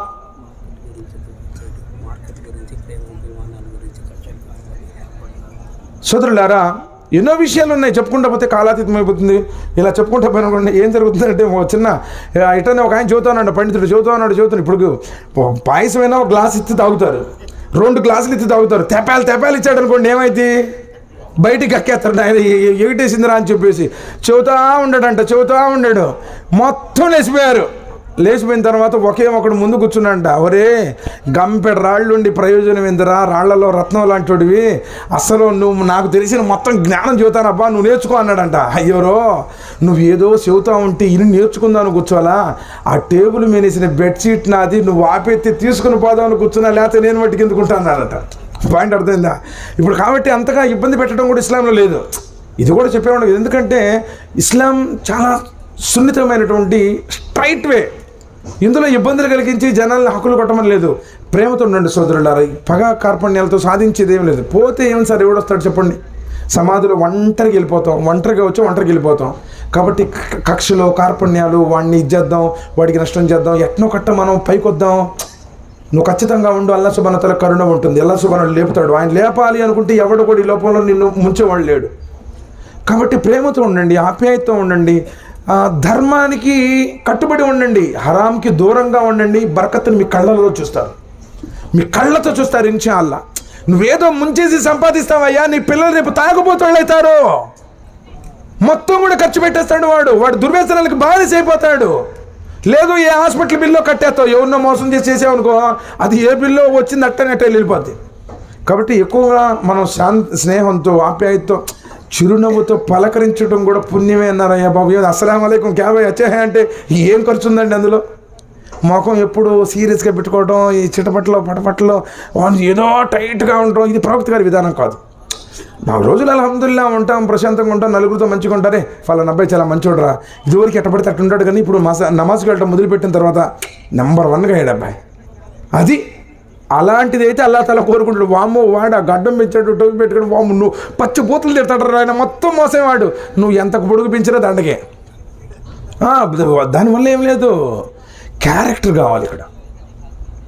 సోదరులారా, ఇన్నోవేషన్ నేను అల్లాహ్తో దువా చేస్తున్నాను. వల్ల ఎవరైతే ఈ కార్యక్రమం కోసం కృషి చేశారో, ప్రత్యేకించి వారిని, వారి కుటుంబ సభ్యులపై నీ కారుణ్యామృతాన్ని కురిపించు వల్ల, వారి పాపాలను మన్నించు వల్ల, ఇహపర సాఫల్యాన్ని ప్రసాదించు వల్ల, అలాగే ఎవరైతే ఈ సమావేశంలో వచ్చారో అందరినీ క్షమించు వల్ల, అందరికీ ఆయురారోగ్యాలు ప్రసాదించు వల్ల, అందరి వ్యాపారాల్లో శుభాలను ప్రసాదించు వల్ల, ఇలాంటి సమావేశాలు తరచుగా మేము సమాజంలో ఏర్పాటు చేసుకున్నటువంటి భాగ్యాన్ని ప్రసాదించు వల్ల, కుతంత్రాలు చేసే కుతంత్రముల నుండి మమ్మల్ని కాపాడు వల్ల, అవిశ్వాసుల యొక్క కుట్రల నుంచి కాపాడు వల్ల, శైతాను యొక్క కీడు నుండి కాపాడు వల్ల, అల్లా మమ్మల్ని శైతాన్ పదే రియాకారి వైపు ప్రేరేపిస్తుంది, అల్లా ఆ రియాకారం నుంచి మమ్మల్ని కాపాడు వల్ల మమ్మల్ని అందరినీ సమాధి బాధ నుండి కాపాడు వల్ల, ఏ విధంగానైతే నీ యొక్క ప్రవక్త యొక్క సహచరులు ప్రపంచానికి త్యాగం చేసి ధర్మాన్ని అందించారో, అలాంటి త్యాగాలను మా జీవితాలలో చేసే భాగ్యాన్ని ప్రసాదించు వల్ల, అధర్మానికి దూరంగా ఉంచు వల్ల, కష్టాలు, బాధలు, వ్యధలు వచ్చినప్పుడు నీ ధర్మాన్ని అంటి పెట్టుకున్నటువంటి మంచి ధైర్యాన్ని ప్రసాదించు వల్ల,